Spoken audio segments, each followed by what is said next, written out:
understand, well, what am I to do? I know all the thoughts inside your head. Do you think they do? What are we coming to? What are we going to do? Blame it on the black star, blame it on the falling sky, blame it on the satellite which brings you home.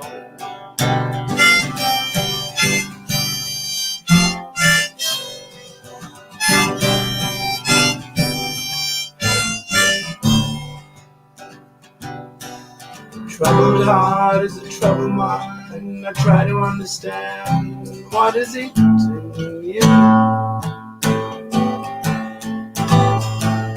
Try to stay awake, but it's been 58 hours since I last slept with you.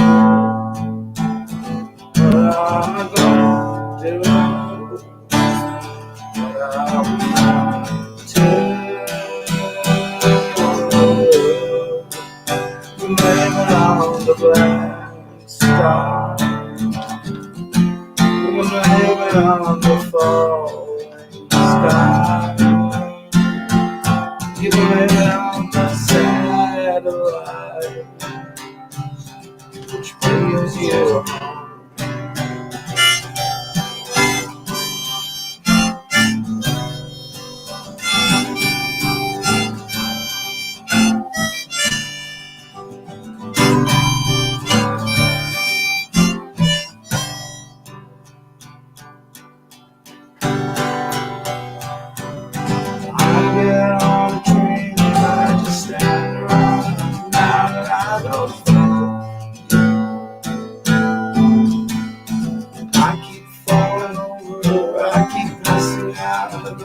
See your face like yours. Now we come to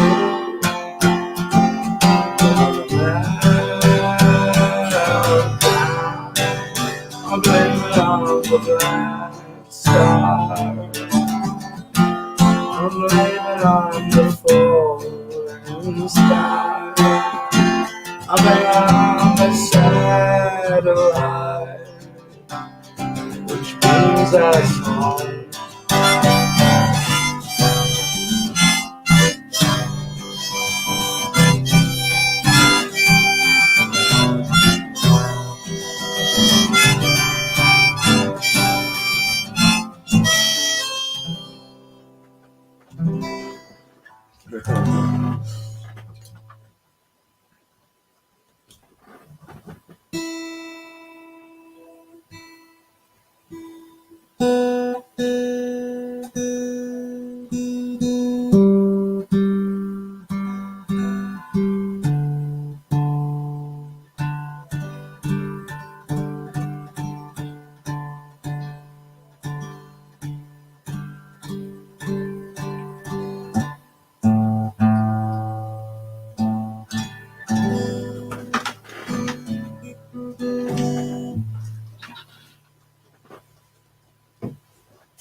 If a fate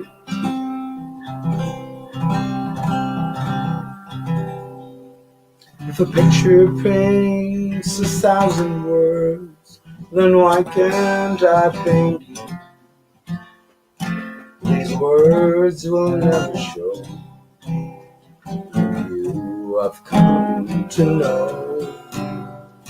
If a face could launch 1,000 ships, then where am I to go? There is no home but you. You're all that's left me to. When my love for life is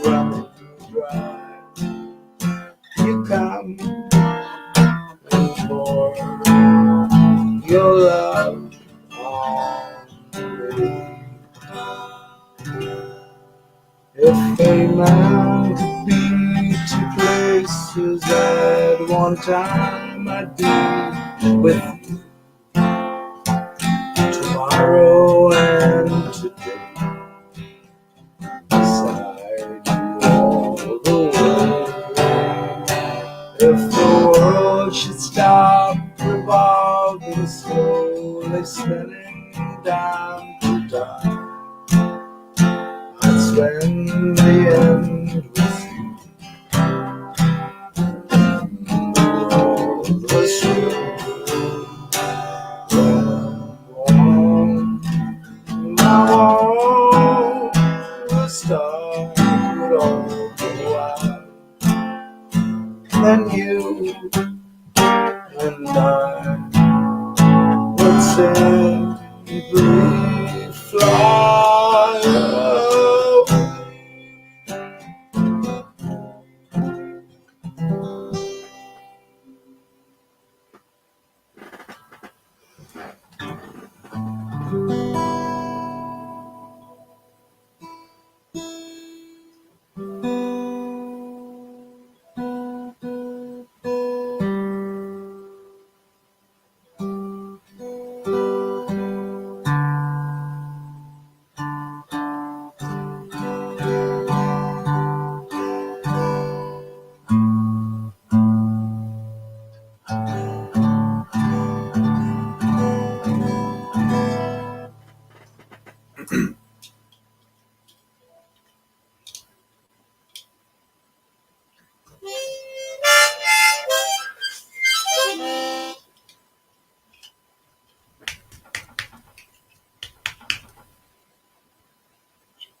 On a ragged road of an autumn's day, I saw her first and knew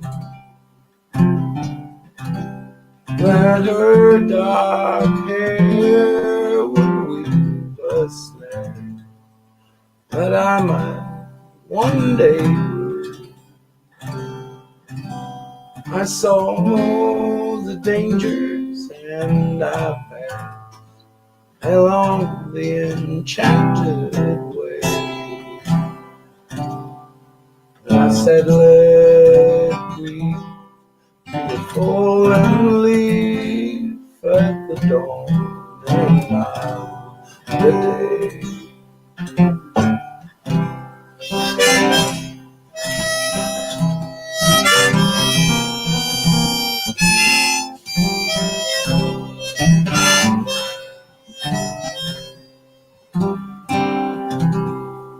On Grafton Street in November, we tripped lightly along the ledge of a deep ravine where can be seen the worth of passion's pledge. the queen of hearts, still making tarts, but I'm not making it. Oh, I loved too much by such is happiness thrown away.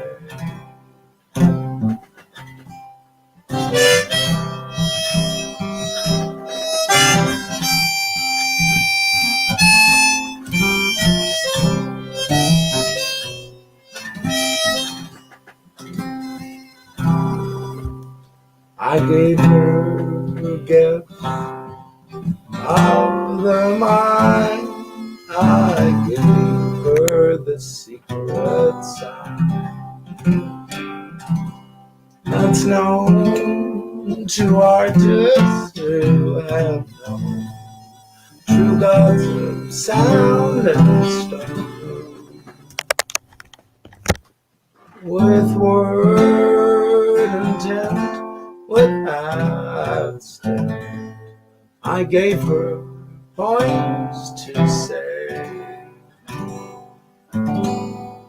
with her own name there, and her own dark hair, like clouds over fields in May.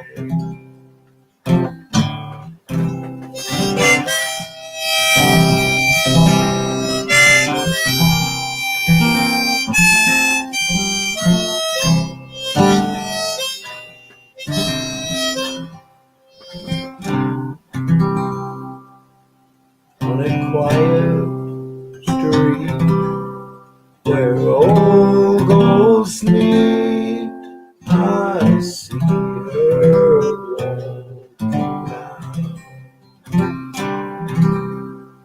Wait for me so hurriedly, my reason must allow that I have loved not as I should, a creature made of clay. When the angel moves, the clay will lose his wings at the dawn of day.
Control to Major Tom. Ground control to Major Tom.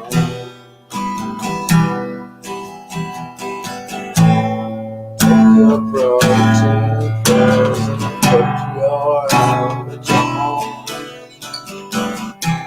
Grind control to make it on.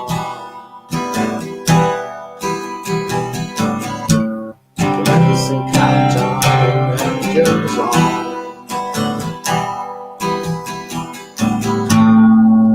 Recognition and make God's upbeat with you.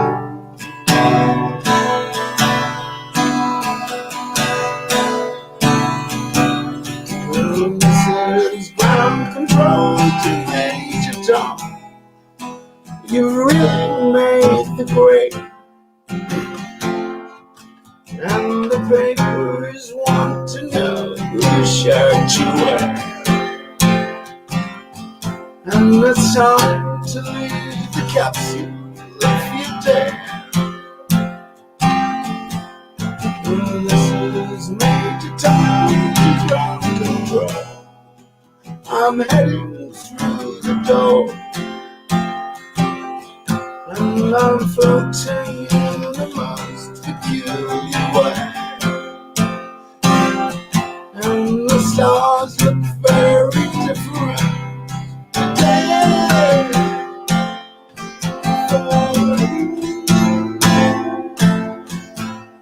I'm floating in a tank.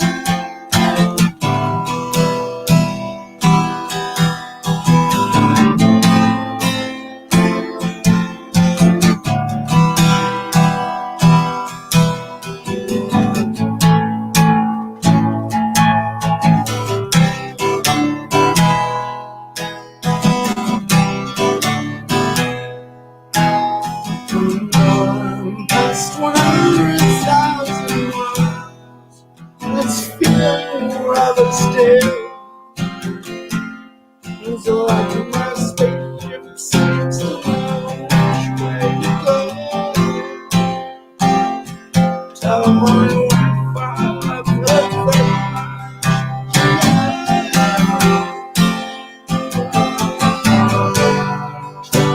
Today to tell yourself it's nothing wrong with you.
Greetings, friends. Greetings, friends. My thought there was that last chord leaves you snookered. You are screwed, right? And it's sort of reflected as well in the last verse. It's at the parting sentiment, lost in space. Okay, you get whatever. You keep going. There's no help. There's no lifeline anymore. Not to go into that, but it reminded me of 9/11 as well, what we were faced with. We were put in that person's situation, and we were faced with the dilemma: do I jump or do I burn to death? This is the same thing with the how they sold us the fake moon landings. You can't land on a light. Go and look out at the moon tonight and tell me it's a solid body, and then look out at it in 14 days' time and tell me where the rest of it is gone. Anyway, that's a different matter. And it's recorded at the end, so it's C to G. You hear it? Perfect. This chord. You're again perfect word as well. Snookered. If you don't know what snooker is, well, look it up. Where are you? Where have you been? Although it's not as popular as you might think, snooker, but it's a very interesting game nonetheless. I was thinking about it ages ago and just how the layout of the table, how we have a flat surface, and but more specifically the value of the color balls and how green is at the very center as well. And we form a T at the top. So if you don't know what snooker is, once again, you have to look it up. Yeah, 4 in a row there, friends. And I should have taken a drink what do you call it? Because, of course, I have a drink. Cheers, my friends. And, well, welcome. I hope the music came across okay. And Slánte. Love to all.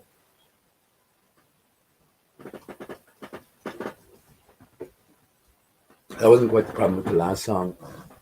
A space odyssey, a space dodo sea. Don't get me talking about the dodo.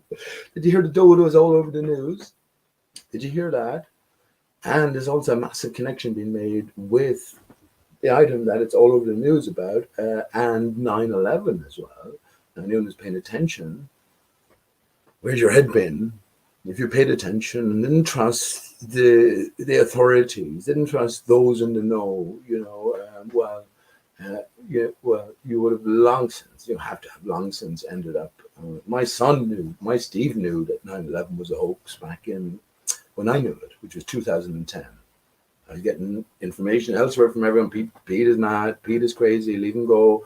He'll get information on the television. Maybe if he goes to an obscure channel on Sky, he'll get differing information. Richard Gage or something like that might be on, or Loose Change, Fahrenheit 9/11. But if he does his own research and uses, the full capacity of, his brain, not full, it's not the full capacity, but just show an open mind, he's going to soon end up, where I soon ended up, which was a media and a victim fakery extravaganza, so ultimately symbolic in nature. But that reminds me of, a song reminded me of, and it has done before, and this is why it's given to us. That song, which is a space odyssey, right, was given to us in 1968, which is the same time that Stanley Kubrick's 2001, A Space Odyssey, was given to us. So there's a connection already to 2001. So how can 2001 be connected to 9/11 2001 be connected to 2001 Space Odyssey? That's for you to fucking figure out if you're paying attention. I've talked about this many times, and I haven't even talked about it enough. If you've been following, some people have been. Oh, don't get me talking about some people. I met Nora the other day. No one's flower. Would you believe it? Honest to God. And it was a fantastic encounter. Nora was with her "I am exempt from wearing a mask" sign, and she was handing out papers. I'll show it to you, proof positive.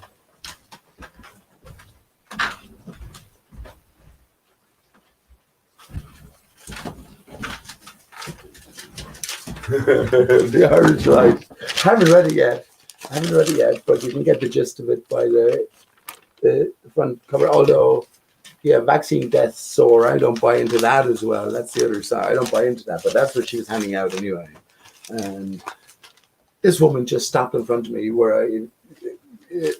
any Irish people here, any people who are listening in the locality, Debenhams inside, which closed down. Debenhams knew about the corona virus, the corona pandemic, and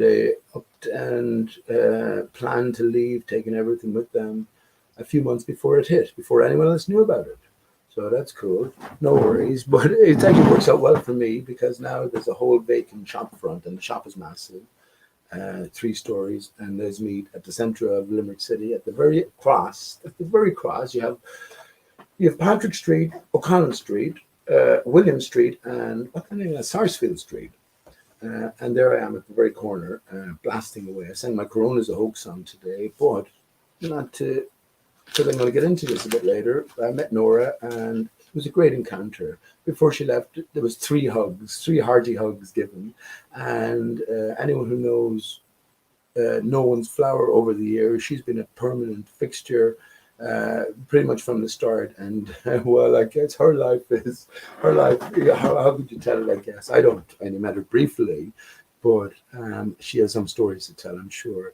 She is part of the, I guess, support crew. She's fallen out with a lot of the people now who, well, I told her at the start, or I always voiced my opinion openly, that these people are actors. So if you're an actor, if you're not an actor, well, then you have to come to realize is some of these people are playing their parts. And when you go down that road, then, well, where does it stop? I can't think of, I'm not going to say honest. If someone is playing a part, you're playing a part. So I'm going to say, well, a genuine, right? So I'm genuine. That's all I can say. I'm genuine in this search. And Nora met me, and I bet you if you met her, she'd say, well, fucking hell, that's the impression he gave me anyway. Because I have nothing to hide. I have no affiliation. I made, what did I make, 10 euros yet? I'm not diminishing that. I made 10 euros when I was busking the other day for about 2 or 3 hours. That doesn't matter. That doesn't matter. That's not what I'm after.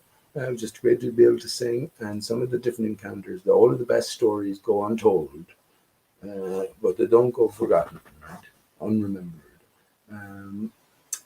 Yeah, let me say hello again and walk you through the first few songs before I tell. Well, we had a great conversation about the dodo as well, and me and Nora, and lo and behold, it turns up in the news. So I'll talk about that in a bit. Let me go through the few songs. The Black Star. First of all, my guitar, Dale, tuning key at the top gave out there. So maybe I'll have to start up another GoFundMe for that. The last GoFundMe, I think it went well enough. I got loads of, I feel, in the ether, sort of well wishes and heartfelt sort of support. So as you know, I wasn't looking for any money, and well, I have been. I can give you an update. I can give you an update because I've been speaking to. Let me get his name. I think it's an Indian, so it's Suriname area. So it's a little bit difficult. Doctor going the wrong way around. Going the wrong way around. Yeah. So doctor going the wrong way around. So yeah, we cleared it up, and I said, look, I'm, I feel I've received lots of love from my friends on the ether that I don't need to go through the process that you recommend, and it doesn't make sense to me. It's like flat Earth. I have to go with a flat and a stationary Earth surface, no matter what anyone shows me, any pictures, no matter what anyone debates against me, because they can't handle me. And by the way, I was on Mr. Sensible's channel the other evening, just by pure chance. I was waiting to have a game of online chess, and the opponent wasn't turning up. I reckon because they were a little bit scared and sort of needed to look up all the cheat codes they could, and just get it over and done with quickly, because then you confound the enemy. Sort of shock and awe. That's what I reckon. But anyway, in the meantime, when there was no show, I was just looking through Flat Earth live channels, because there's loads of Flat Earth live channels, but I don't look at anything. I don't look at the mainstream news. I don't look at Flat Earth live channels. I don't talk to people really. The only Discord I'm on is Tim Osmond's Discord. But I did join Mr. Sensible's Discord the other evening, because there was this guy there waffling away, and I said I'll challenge him if he's up for a challenge. And he was told repeatedly in the chat, which, funnily enough, the chat is removed now. But there's 2,000 people have seen the video when I just looked in briefly. And I was on for a good hour and a half at the end. I'll post a link in a bit. And I had him sweating. No one can handle the dodo here. I had him sweating. And he represents the sort of, not just the body of science, he represents the extended body, the third limb. Because, this having to re-deal with something that's long since buried, which is flat and stationary Earth theory. Well, it's sort of like a by the way, it's an extraneous sort of effort. I guess you have to do it because there is opposition, but it's like you don't need it to support the main body of science, right? So I made shit of him, and I wasn't even trying to. I didn't know him, Although I suspect I recognize the voice from somewhere. But yeah, I was myself as usual. And yeah, if we had the opportunity to get into any detail at all, I decided to cut it at the quick and asked him when the Earth was first proven to move. And his best answer was Bob from Globebusters, proved that he's ring laser gyroscope. That brought me down a tangent path, as into exactly what light is and how exactly you can measure such a tiny, tiny deviation from standard when light is given as 186,000 miles per second. How do you even incorporate that, or how do you even, what do you call it, process? How do you even process that figure, that velocity? Um, I'm reminded of Heisenberg's principle that, you know, speed. Hang on. Well, actually, I'm getting too deep now. I'm going to go into it. But the more accurately you measure one, the less accurate you can measure the other. This becomes this. This is in relation to velocity and position. But yeah, what he was talking about, how Bob from Globebusters, who's an agent, just like most of the rest of them, an agent put in place from the start, who works at Denver Airport, right? As sort of a hub of conspiracy-minded mad nutters. All the conspiracy people are nutters. You're a nutter now if you consider conspiracy and you don't believe the television and the newspaper. Or you don't believe any old Joe Soap who says any old thing that he probably got from the television or the newspaper. You know, you're a nutter now, and that's fair enough, isn't that? You sort of come to accept that. Well, I remember it. I've said it many times on my channel over the years. But when I went to England first, I was treated like a fucking dope, like a dodo, by some people. Just English bias and just the old hardcore, on the building site all around English blokes. And that's fair enough. You want to treat me that way, I'll let you do that. But up to a certain point, I wouldn't become close with them in terms of relationship. I'd fight my own corner. I'd get back as good as I could get. But when it came to a certain point, then I always knew that they would realize, just like making new friends, whatever your first impression, that won't last. Well, especially, knowing that you have been, I don't know, wronged or diminished or formulated. That's a good word, formulated. Someone looks at you or someone hears what you have to say and they formulate you and say, you're of this kind, you have to be kept away from. That's fair enough, man. That's fair enough. I wouldn't do that to you. I wouldn't do that to you. I know you're a more complex being than that. I know that thoughts are a dime a dozen, but when there's a specific context behind your thoughts and a specific intent behind it, well, then that's different. Who do you learn from? You answer that question. Who can you learn from? Everybody. Read the Gospel of Thomas and say, if you don't learn from a babe a wed week into this world, well, then you're not wise. That's paraphrasing it now, but it doesn't. It's a long one. Yeah. What do we think we know at the end of the day? Yeah. So, the first song, let me just go over the songs. Black Star. I mentioned that my G string is gone from the guitar, so the nut itself is gone. So that's where I got back. Yeah. So yeah, I'm thinking of setting up another GoFundMe, just for one of these guitar keys. It's probably I'll probably get it for nothing. I go in to Savin's tomorrow and say, oh, don't tell me about this. Savin's a music store in town. Oh Jesus, I mean, I have trouble with everyone. Honest to God, I love everyone, but I have trouble with everyone. The guy who was working in Savin's, he gave a donation one day, and I said, cheers, man. And then I sort of got talking to him a little bit.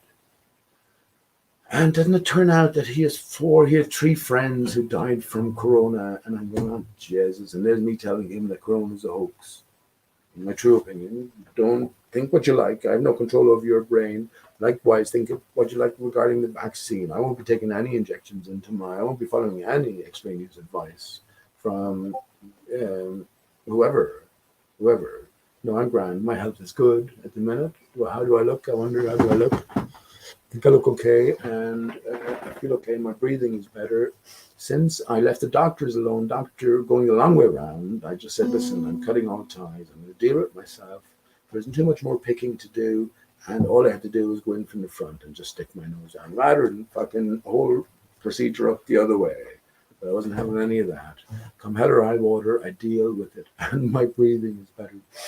My breathing is better than ever, and I haven't been at it as well.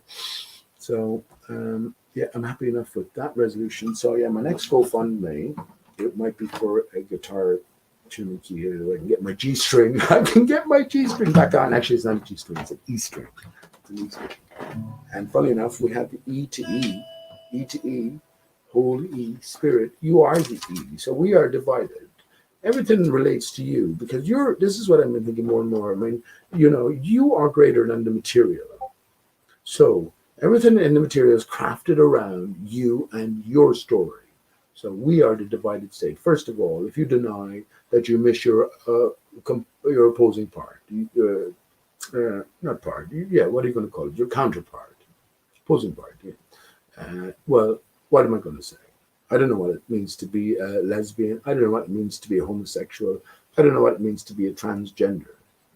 I don't know any of these things. I know what it means to be a man.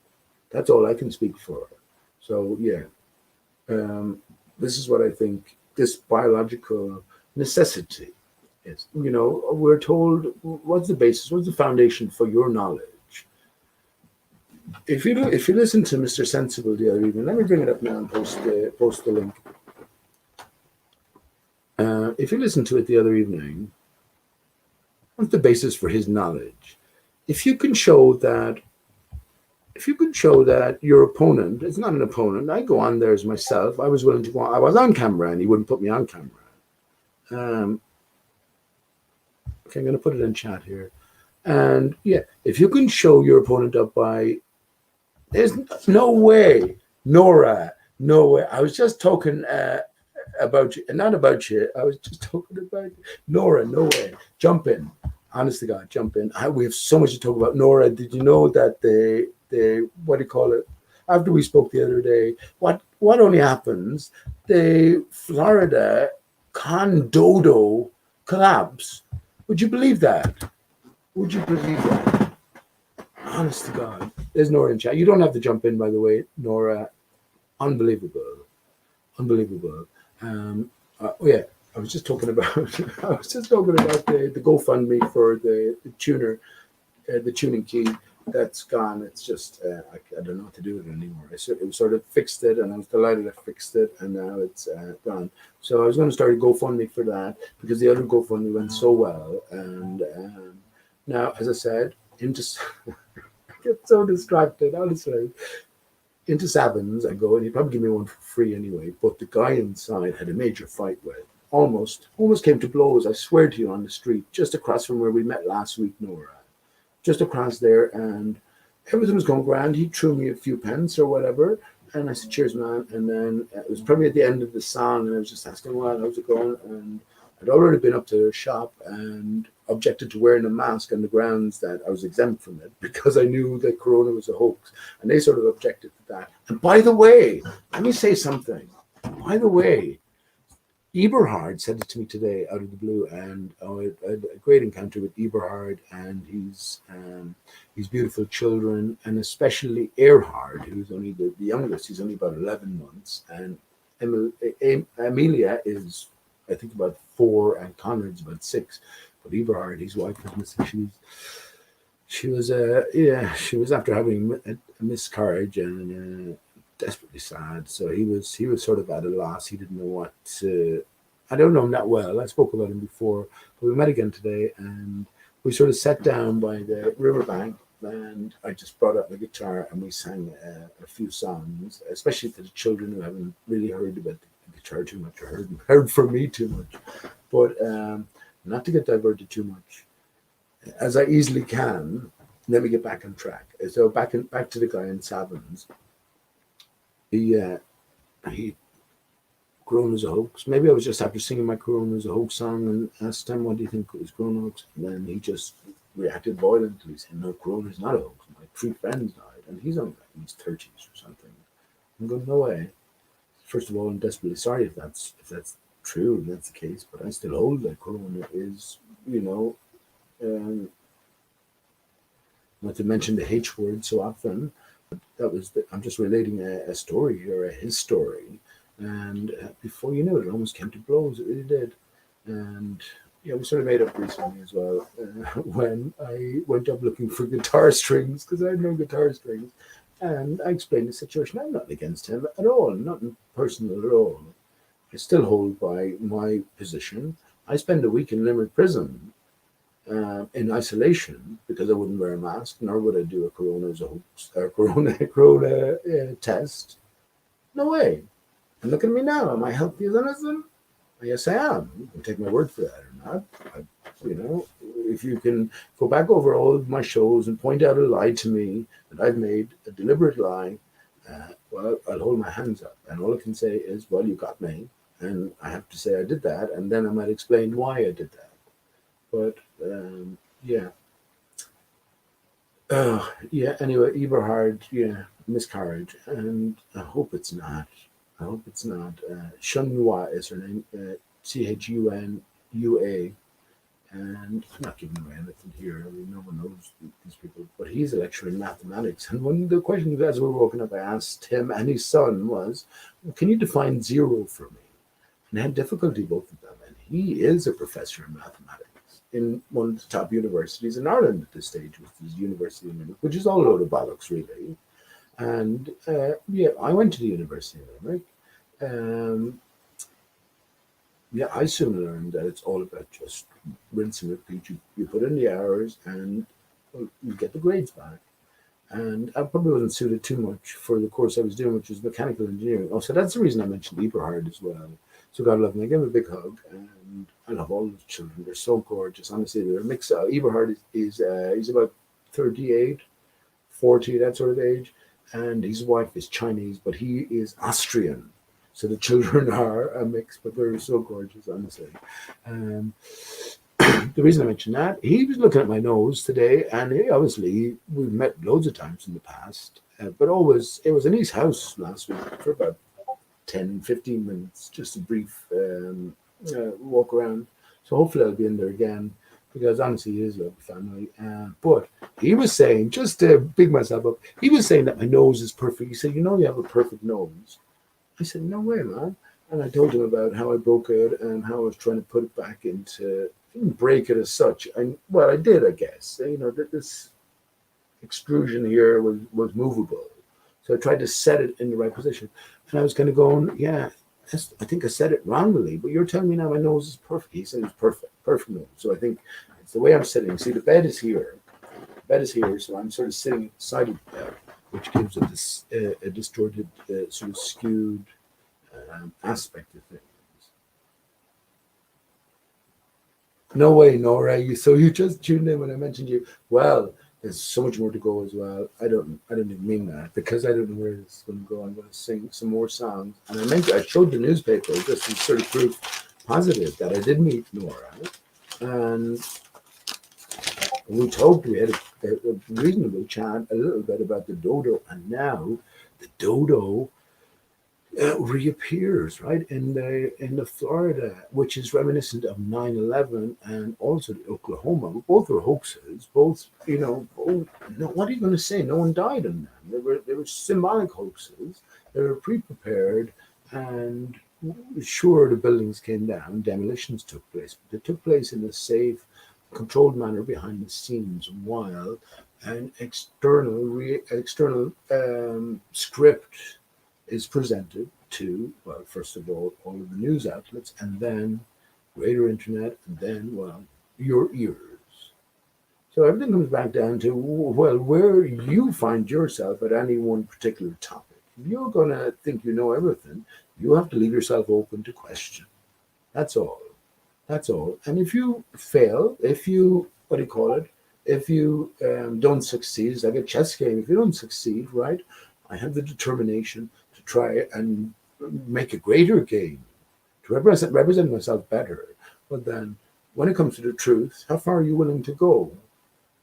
It's like in life, who can you trust? Oh, they say you can trust your friends on one hand. You know, the fingers in one hand. No, they don't say that, do they? They say you can count your friends on one hand. Well, that's a fucking scam few, isn't it? Me, I have friends, well, I met loads of friends today. I was talking to Paul and Molly and Paul's wife today. Great chat, and I was talking to Eberhard and his beautiful children, briefly enough, but loads of people I met in passing. I was in busking today, and yeah, they're all my friends. Everyone, even the guy who kept going over asking people for. He was short 30 cent for a bus. He varied it between. He was short 30 cent for a bus to take him out to the hospital to pick up somebody, or he was short 30 cents. He probably came up with that. I was short 30 cents for a bottle of cider.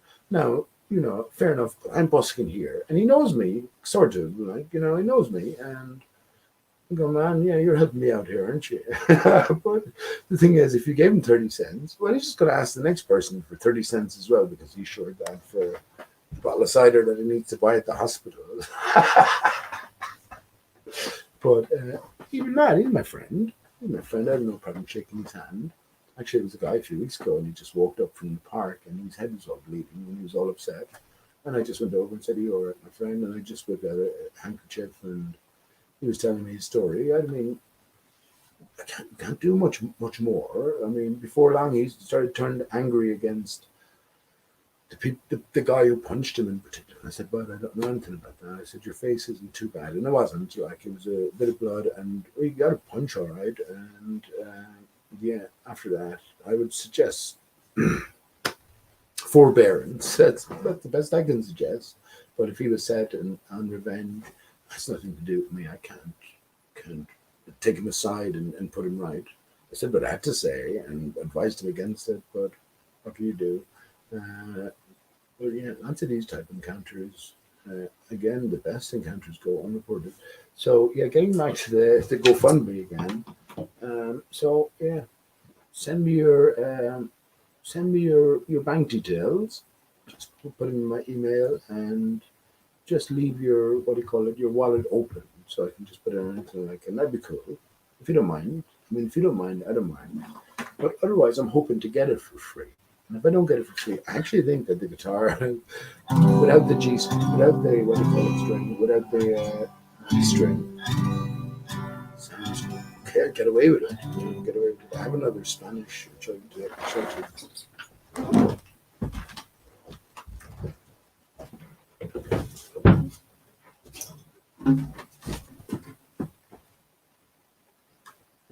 Actually, that's a funny story. I was trying. Yeah, the reason I brought that out, I was trying to think if I could finagle the keys on this somehow, just because it's only the one key, but it seems a little bit uh, intricate. I might actually might.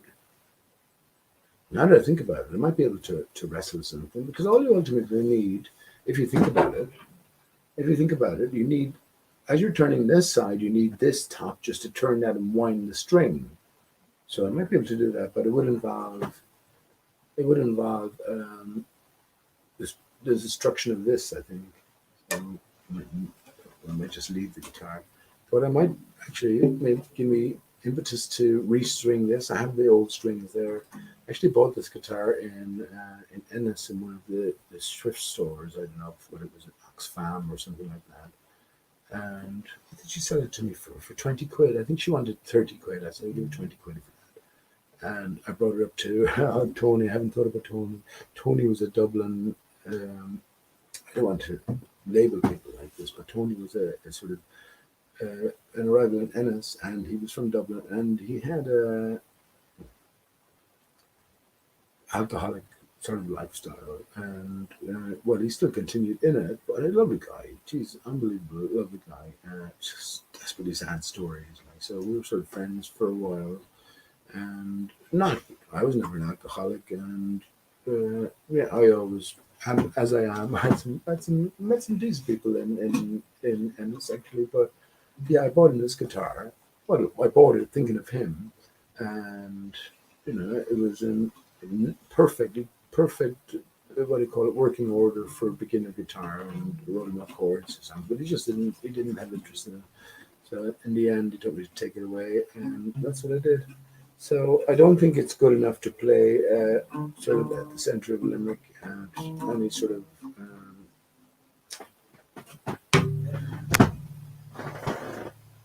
sufficiently voluminous levels, but I'm happy enough with the guitar as it is. So if your man in Salon's, what do you call it, can't spare a spare tuning key, get away with it. Get away with it. So that's why Black Star wasn't great, but I'm happy I sang that, and I sang it today as well for the first time in the open. I love a great song. I love that song when it came out back in the '90s, and my harmonica was a bit out of tune. I've also learned how to just tune that. You just got to take off the covers, and I don't have like a Dremel tool or anything like that. So just a little bit of sandpaper on the end of sort of a long pointy thing will get you to file away the brass, which the reed just goes up and down. As you file away a little bit at the top, then it goes up and down at a greater frequency, which sort of separates the notes. So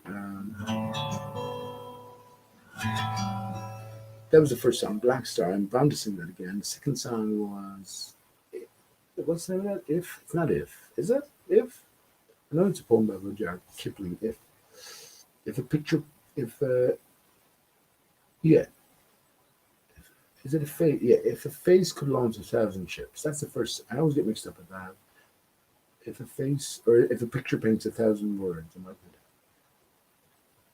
Yeah, if a picture paints 1,000 words is the first line. So I guess that's the song title. So yeah, very interesting and very interesting. And if okay, there's clues everywhere you see, but one of yeah, I'm sure you heard it. How does it go?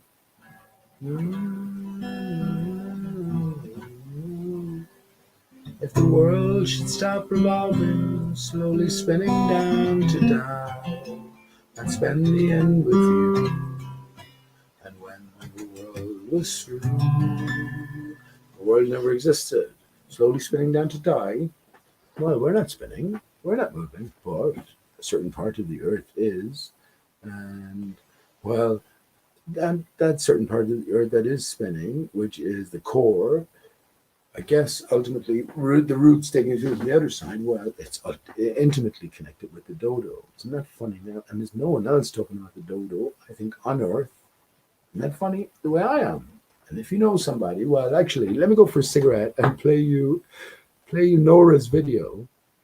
When I come back, then I'll talk about my encounter with Nora, and I'll go through the other. Let me quickly mention the other two songs. So yeah, the other song, the third song was On a Raglan Road, which was very, very interesting as well. Shit, honest to God, like the parting line is.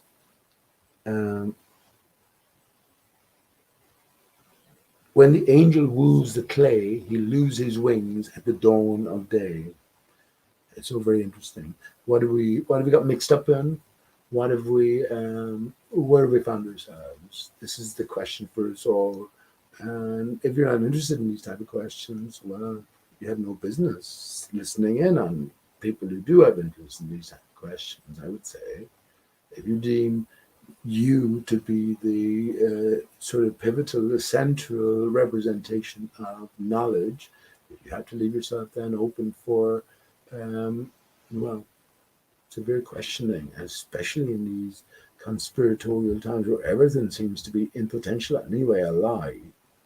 Everything.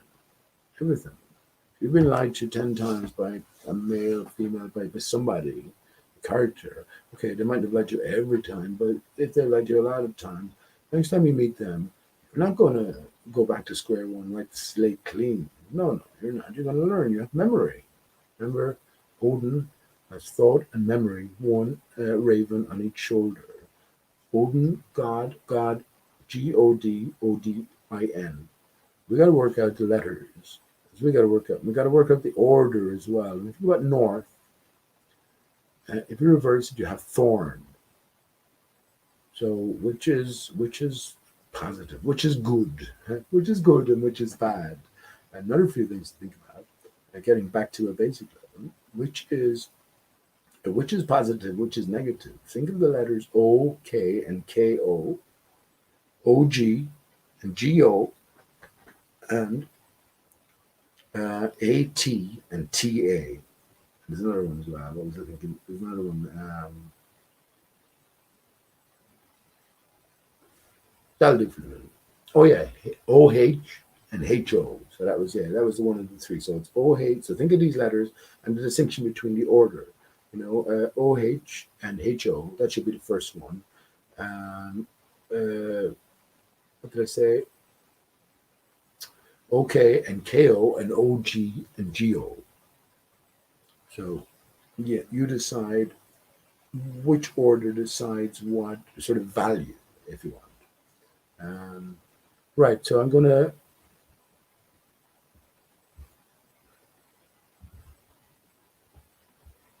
I'm gonna play your video, Nora. Just for the laugh. There's no hurry here. I'll talk about the puzzles a bit later on. There's no hurry here. What time is it? It's nearly 1 o'clock. So any songs I'll play, I'll maybe get away with a few songs, quieter down. But and I won't say I'm too long as well. But I will talk about certain things. So let me just bring up Nora's video on the dodo, and the dodo made it to Ennis. Of course, this is a fake dodo, Nora. Everybody knows that. Everybody knows there's only one dodo.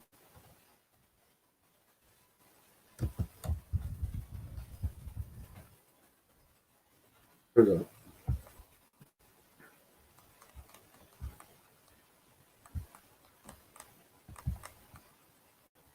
So because I've seen it while I have a cigarette, this is the girl I met the other day. And so there's a direct connection between me and Venice. I haven't been to Venice. I've been to Italy, but I haven't been to Venice. And yeah, I was just saying, Nora, didn't we give 3 big hugs? I would say 3 big hugs we gave. And for my part, anyway, I sense from your part as well, they were heartfelt because we sort of know each other online for years, and there's been lots of well, antagonism, I guess. Antagonism. I meant to ask you as well if I had more time about Anthony Riley, and I know your ongoing. I never asked you about Ether, and I know your ongoing sort of opposition to Riley and his dogmatism with his egg up his arse. I hope you told him to shove his egg up his arse with his relative density. Relative density is fine, but that doesn't say there isn't a prevailing force. If there was a prevailing force, as there is a prevailing downward force, but I also think it's got to do with what's going on at the center as well. I actually mentioned plunger Earth tonight, but yeah, that doesn't mean that things won't sort of layer into their own specifics, in relation to, first of all, well, it's water everywhere. But let me get this video up.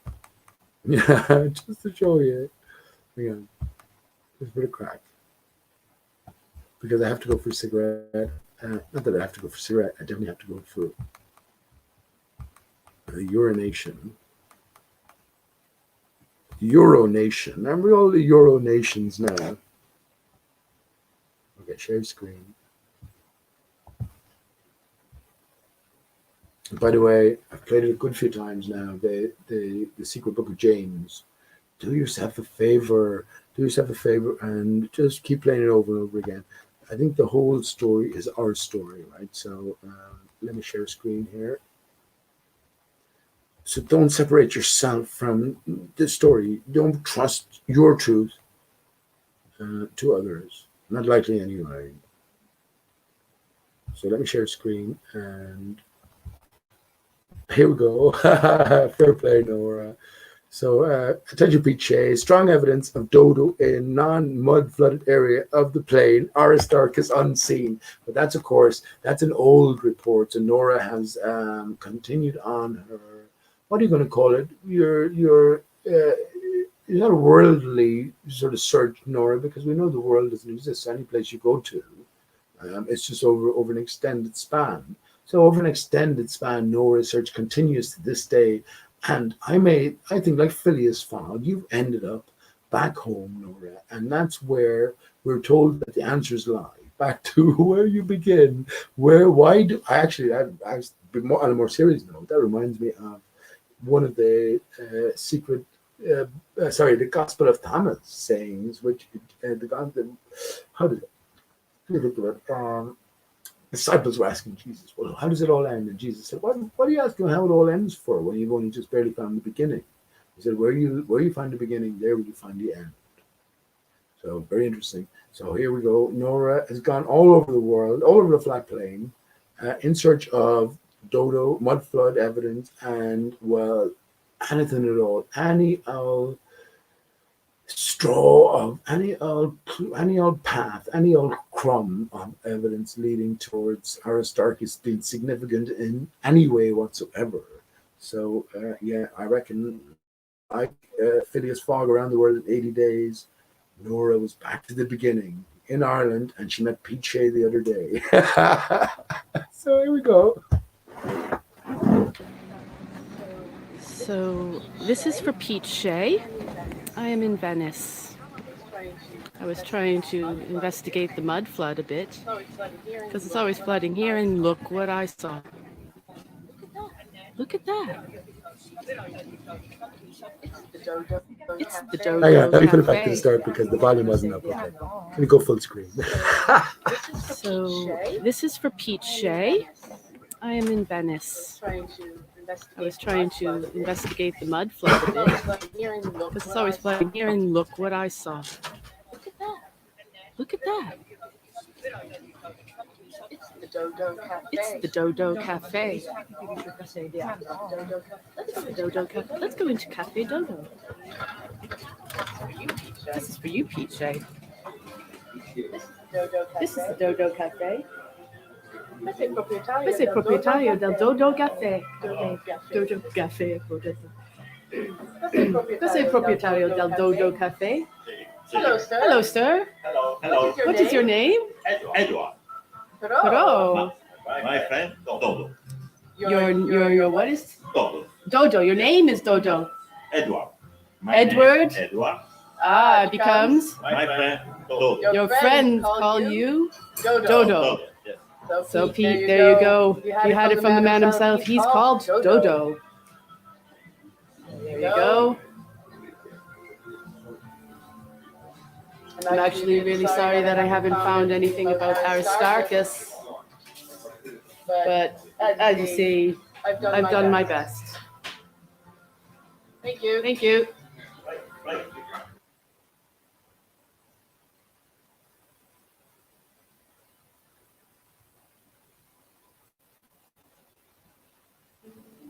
Oh my god. It was definitely just had dumb happen.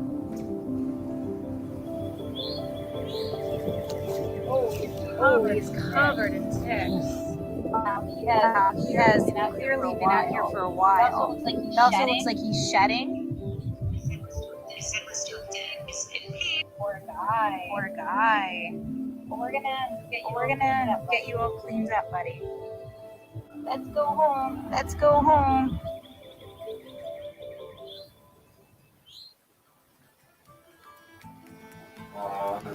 Oh, this poor thing. No, how many ticks he has? Oh my god. Like a lot of Soak them. them in regular We'll soak them in water regular water first because we have no idea when the last time he drank was.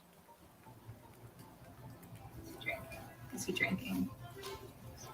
He's exploring. Does that feel nice and warm? I know. So we just let them soak a little bit, drink some fresh water since we don't know the last time they had that. And then what we're going to do is put some dish soap in here. All right, buddy.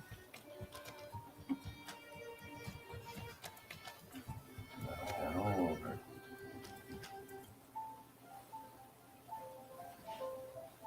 It seems like the ticks are dead from the soap. So I'm I'm gonna go going to go ahead and try to remove them with our tweezers here. There's just so much damage on this poor snake. I know. We have removed 110 ticks, and we are nowhere near done. He has them under every single scale. No. We've got him in a bag, No way. and we're bringing him to No the way. vet I'm right gonna now. stop this now because the dodo. Look at the channel that's it. What do you call it? It's followed on to the dodo channel. So of course, friends, we know the dodo bird never existed. So what was it sort of put in place to represent, to bring to our consciousness? I reckon all of these, as I've spoken about many times, the more and more I think about it, everything, every picture, every word, every musical piece is all to remind you of the greater story, which is your greater story. And up at the very pinnacle of clues, you have the dodo. But Nora, yeah, I was a bit sort of disappointed, Nora, in a sense. Let me be honest with you, that you didn't just grab him by the fucking collar and go, "Hey, what's the matter with you? What's the matter with you? You're not the dodo." You could say that. I guess you could like speak as a Irish American accent in sort of an Italian bent because you're in Italy, so you sort of say everything in English, but just put it in Italian. Man. Hey, what's the matter with you? Smack, smack. There's only one dodo. That's a PJ. Fuck you. That's so. I was a little disappointed you didn't react like that because I thought we were friends and all that. I gave you 3 big hugs the other day. I mean, obviously, hugs don't mean too much. Although I accept that the video was ages ago, and if it happened again, if you went over to Venice tomorrow, I could just imagine a follow-on video that Nora returns on her mud. Sorry, let me just go back to the on our mud fossil quest, which you must have made lots of progress. Actually, maybe a couple of videos showed today, not just one. I was probably smoking at the room. Oh no, there we go. Yeah, maybe you turn for your mud flood on your mud flood quest to find out. I wonder, did you find anything actually, Nora? That's a very interesting topic, isn't it? Mud flood. Right, Limerick was flooded back in about 1896, 1895, that sort of area, because you have a few pieces of evidence. You have a few steep hills in Limerick, and you have a few buildings built at extravagant buildings as well, built at awkward angles. There would be no reason to do that unless there was a change in topography. When it comes to Venice here, I don't think you'd find, that wouldn't be conclusive no matter what you draw from that. Probably the whole reason why Venice was set up was because it was clear of mud floods. Anything that came nearby just fucked into the sea, excuse my language. But Aristarch as well. Aristarchus can be seen everywhere. So of course these are all different thoughts and notions that you would add to your thinking next time. So that guy is dead. He's dead straight away. I mean, it's only one dodo. There's only one dodo. There's definitely only one dodo this time. I actually said it to Nora. I remember we were talking about it, Nora, about the dodos. There's 4 dodos. Oh, hang on. No, that's me. I thought there was someone in for chat. Yeah, there was 4 dodos. I thought there's 3 living. Well, there's 4 living. Now there's 5 dodos. So the first dodo was Lewis Carroll, which is, Charles Dodo Dodson. That's again given to us. So it's, there's more to that tale. The second dodo, Tom York, right, of Radiohead fame. I might play that. I might play another song, 5-string. 5-string guitar, Tom York, that's given to us unplayed as well. Michael Jackson, you have to look a little bit deeper, but not too deep. Michael Jackson being 5 Alive Dodo, and also his nickname being Doo Doo when he was alive. These are famous personalities, movie stars, right? Hollywood stars, and well, as far as I know, again, lots of discoveries. I'd best describe them as discoveries or disclosures. The truth is known. There's nothing new under Aristarchus, but as far as I'm aware, no one else has disclosed that Paul McCartney / Paul McCartney is the dodo as well, and the reason for the switcheroo, this divided state of us, male from female, self from self, in a spiraling fashion down the spine, and well, also the divided state of Earth. Earth, an anagram of heart, and also ether, AETHER. Without ether, you're nothing. You don't vibrate. You're just what do you call it? Well, no, you can't be without the ether because it's interconnected, intermingled with your very existence. And your very raison d'etre, I should think. And what is the ether? Well, the tree is God. So like if you cut off a hand and blood goes shooting everywhere, but this is the sort of energy of God. That's the best way of putting it. We're told in the Apocalypse of Saint Paul that the Spirit of God resides in a certain tree. It's very interesting. I played that on my channel before, and well, the Spirit of God is being projected upwards. Everything is again severed, and this is what the ether ultimately is. It's a sort of reflection, the reaction to this force that's holding back the waters beyond 70% of the Earth's waters, which is the flattened stationary Earth surface. No one can handle me. I don't care who laughs at me in one sense. I'm confident enough because I've been through the mills. I've taken on the best of them. Best of them. I don't make claims lightly. I've taken on the best of them, but no one can handle me. When I say that, taking outside what's going on at the north, where there's a giant whirlpool, there's a giant massive hollow, where all the waters are flowing in of and out of, into and out of. And how I know that's so is because,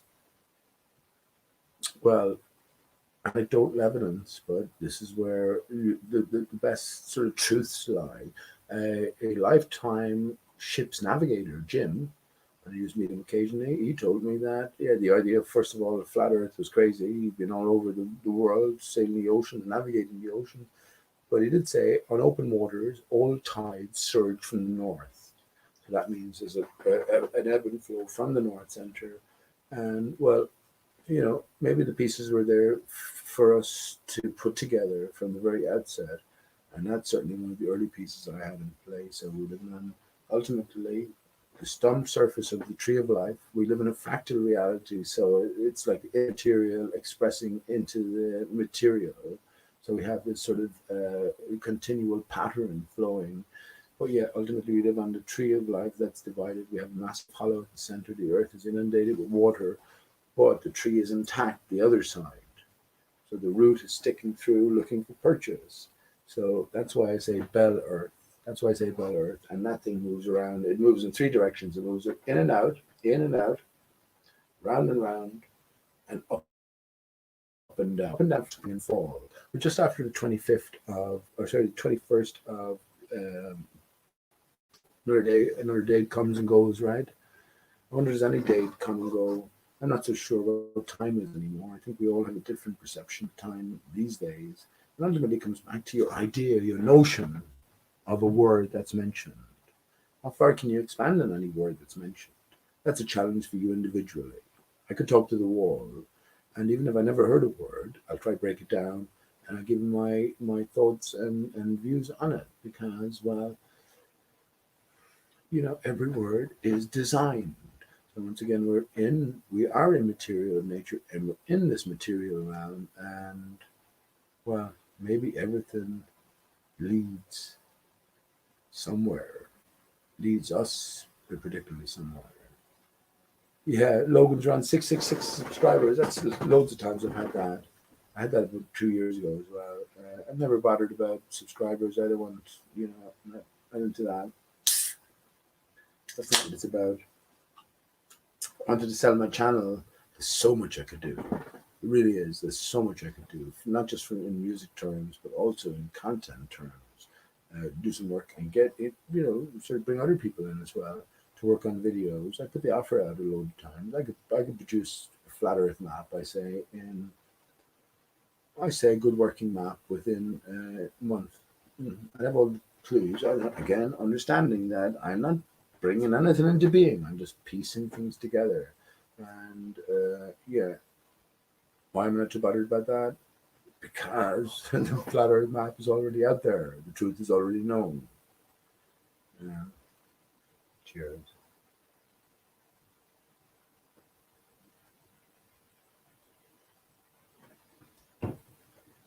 So that was a funny video from Nora. So the dodos all the way in Venice.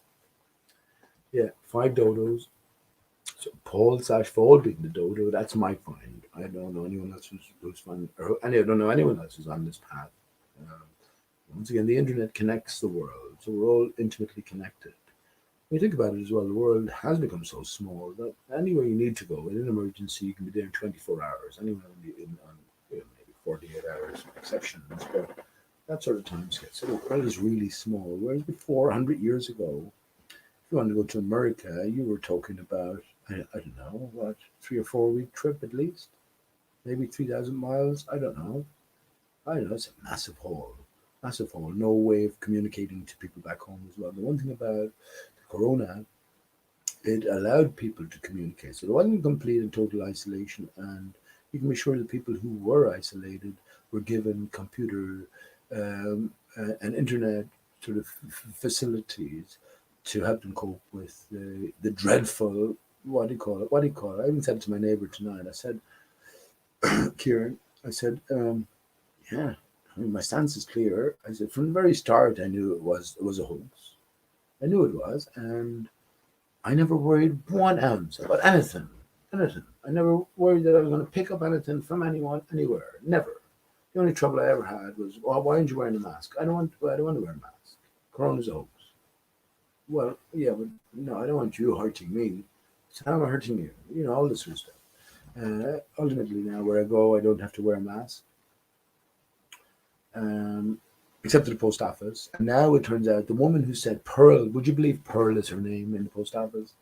Pearl, why I say Pearl is because Pearl is sort of the solution to the second riddle from Alice in Wonderland, given to Alice by the White Queen. The actual answer is oyster. But within an oyster, you find a pearl. And it's an interesting question for you to ponder, or to mull over. So many interesting questions to mull over. Myself, or to mull over. But why does St. Peter guard the pearly gates? Why are there gates there? What do gates imply? Why is it St. Peter? Interesting question. But when it turns out that, well, how many times do I have to say it? Alice in Wonderland, Alice Through the Looking Glass, two most significant books in history. If we take it that the hidden hand is responsible for everything, we're living in a construct, we're living in a video game almost. Well, then it's a greater script, a meta script, as IPS calls it. Tim, I love Tim. He's a fantastic character, and yeah, he's the only Discord I visit and add to, because the rest is nonsense. To be honest, the rest is nonsense. Now I know the limitations there as well, which is okay, but I'll ask you in chat, what's worthwhile? What's worthwhile? Rogan's Run, you've been here from the start. What's worthwhile listening to anymore? How many times you need to hear Nathan Oakley say that there's no gas pressure without a container? Where does that leave you? Where does that leave you? He won't answer the question though. Well, how come as you rise up, the pressure drops very significantly, and it at certain points approaches zero? He'd just say it's a necessary antecedent, right? And which is fair enough, because we know we live in a contained environment, but that's as far as you get. There's no dealing further with the points raised. Ultimately, the quest here has to be about what the nature of reality is. This personality is put in play, which of course there are. The whole arena is set up, but then the gates will be kept, right? And you will be hindered. Not really, though.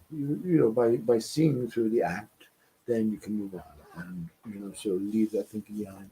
But yeah, who is worth what area is worth following Logan's Run, or what character is worth sort of seeing through? Do you have any? Is there any? Let me say hello to a few other people. What was the last song I sang? Oh yeah, the last song was yeah. The third song was on Raglan Road. It's a poem by Patrick Kavanagh, and it was turned to music by I don't know who, but yeah, lovely song. And the last song then was "A Space Odyssey" by David Bowie. And yeah, once again, which is what it started off with, it connects with. So we had the moon landing hoax, but it's not just the hoax. We're always meant to see through the hoax, to see through the greater symbolic layer. And ultimately, it was a reconnection between the divided aspects. The rocket representing the penis with the three spermy astronauts, and then you had the mother moon or the mother womb. The reason why they called it the Apollo missions, when Apollo clearly relates to the sun god, is because the moon is a reflection of the sun, pale reflection. And that reminds me of the song I want to sing. I don't know if I get away with that without, I guess I'll let you what do you call it? Okay. Look at the light, fandango. Turn cartwheels across the floor. Actually, I'm not singing that. Every time it's like 120.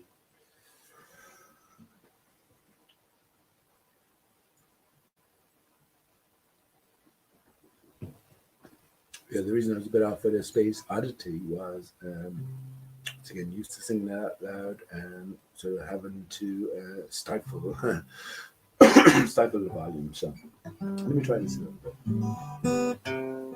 I've no E string as well, so I'll try a verse or two anyway. Triple lights and then turn card rolls across the floor. I was feeling kind of seasick, and the crowd called out for more. The room was humming harder as the ceiling flew away. When I called out for another drink, the waiter brought a tray, and so it was later as the miller told his tale that her face first just goes slow, turn wider, shade of pale. I think there are one verse, but that goes on for three verses actually. And once again, there's a little hidden verse there. The official version is two verses, but there is a third verse, just like motion picture soundtrack. I take it old clues for us. But, what do you think? Yeah, let me just say hello to a few other people in chat. Doom, you've been here before. Doombot. Chased a rainbow and found a leprechaun. Well, what does it mean to have? Yeah. How do we find a pot of gold at the end of the rainbow? Well, what is a rainbow? It's all interesting things I've dealt with long since. And yeah, a rainbow is not a bow. A rainbow is a circle. And why did the rainbow come into being after the flood? Isn't that very interesting? My answer is, well, so the tree was cut. So when you see a rainbow now in its true form from a particular vantage point, it's a complete circle, and almost circular, not quite. Why is that? If you're looking at the stump of a tree being projected, that's why it came into being. But the pot of gold, the Aristarchus is Christ's aura, perfect anagram. And Aristarchus is that tree of life that we all live upon. Every country on the world, on earth, is a part of Aristarchus. It's on the stump of Aristarchus as it juts above the invading waters. This is what the ocean waters are, which came from above and beyond. I don't think they came from below. Depends on what's going on below, I guess. I think everything is heaven is below. I mentioned this as another conundrum. Imagine it all came down to, imagine we set her, imagine we're timeless, right? So imagine we just set ourselves as sort of a challenge to complete the task. And if we didn't complete it, we just go back in. And imagine after all our experiences, we leave these, we shed these mortal coils, and we're faced with a question wherever in the grey goo or whatever. Someone approaches you and says, which way do you want to go? Do you want to go up or down? And you're going to be shitting yourself, and you go straight back to your earliest, most ingrained thoughts, which is, well, heaven is upwards, so I want to go upwards. You didn't learn enough. No, because it's actually cold, and always frozen over above. So hell is cold, and when hell freezes over, then you get to heaven. But imagine it was something like that. Imagine you have to imagine then you have lots of time in your hands. You have eternity possibly. Wouldn't it be funny? Let me even think about it. Everything comes down to now. And if you mention something, I will cast my mind that way. If you mention my history, or if I put my mind to thinking about something that happened today or yesterday or last week or 2 years ago, well, it's all just sort of an extension of my now experience. So, yeah, I wonder is there any distinction at the end of the day? Depends on how good your memory is. Although having said that, all our memories are excellent. Some things you just choose to forget, and some things you don't focus on. Yeah, so just to say, so that's what I said to Nora the other day. Well, as far as I'm concerned, Nora, these people are all a dodo, and it's no one else's story. No, you won't. If you type in, you won't find any of this anywhere else, as far as I'm aware. And if you do, let me know about it.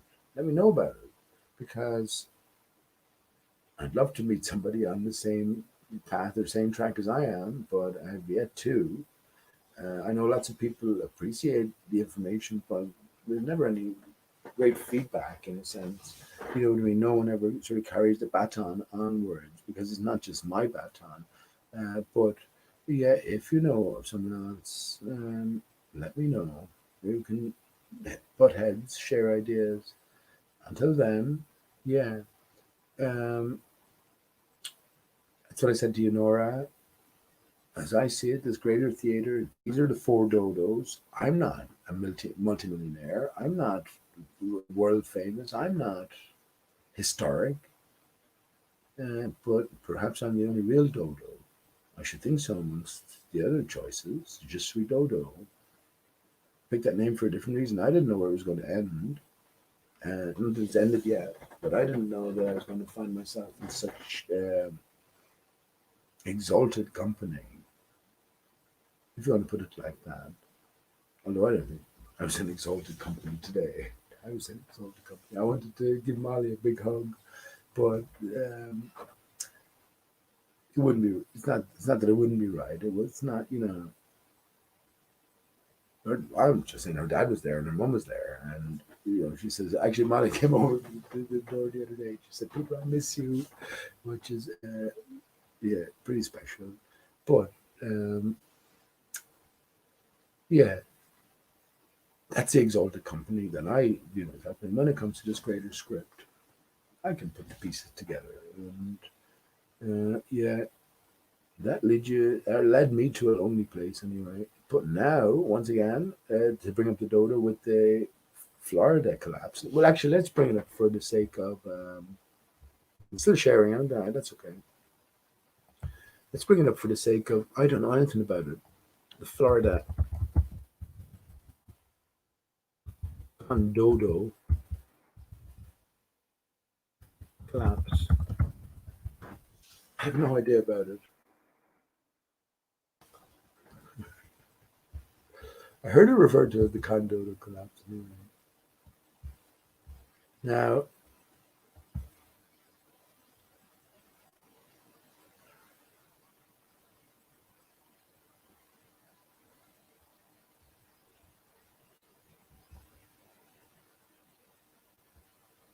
I have no idea. So listen, I've done this before, but I have absolutely no idea about the major story here. I don't want to accept any of that stuff. And so maybe I can just scroll down. Yeah, I can. So without accepting it, I'm going to go through this just briefly, and anything that jumps out as a sort of a clue, I'm going to point it out. But other than that, and I've seen it, so it's not just someone taking the piss out of me. That's the condo. I heard it described as the condodo collapse in some sort of official report, or not official report, some channel there.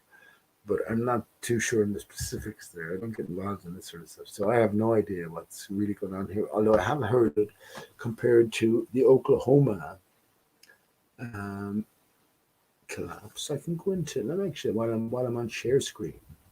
I can go in and show you where I heard it. So you can see all this here. This is, we call it Tim Osmond's Discord.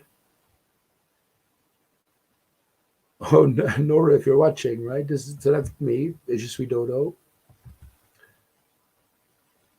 This is my comment here.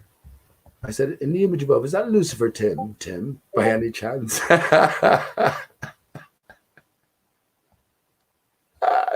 Because I was saying, Nora, I told you I passed on your message to Tim, and I told you what he said as well. So I just want to go back up here though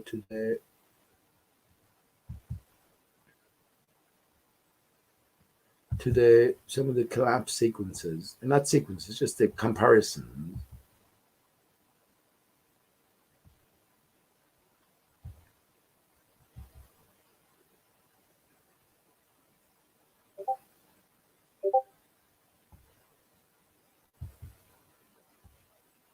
Once again, ultimately, I think everything connects to everything else.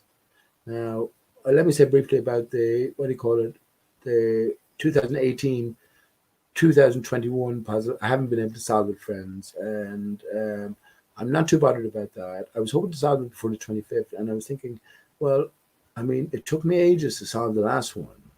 Now, that's not ages of hard work. It's just, time went by, and, it sort of arrived when it arrived. I was only aware of the 2021 puzzle maybe weeks ago at this stage. The 2018 puzzle, that's different. I was aware of that since pretty much the start, but I never spent any time in that. So I reckon I've definitely made progress, absolutely made progress. And I'm pretty sure the answer is already, but I have to find a coherent pathway. And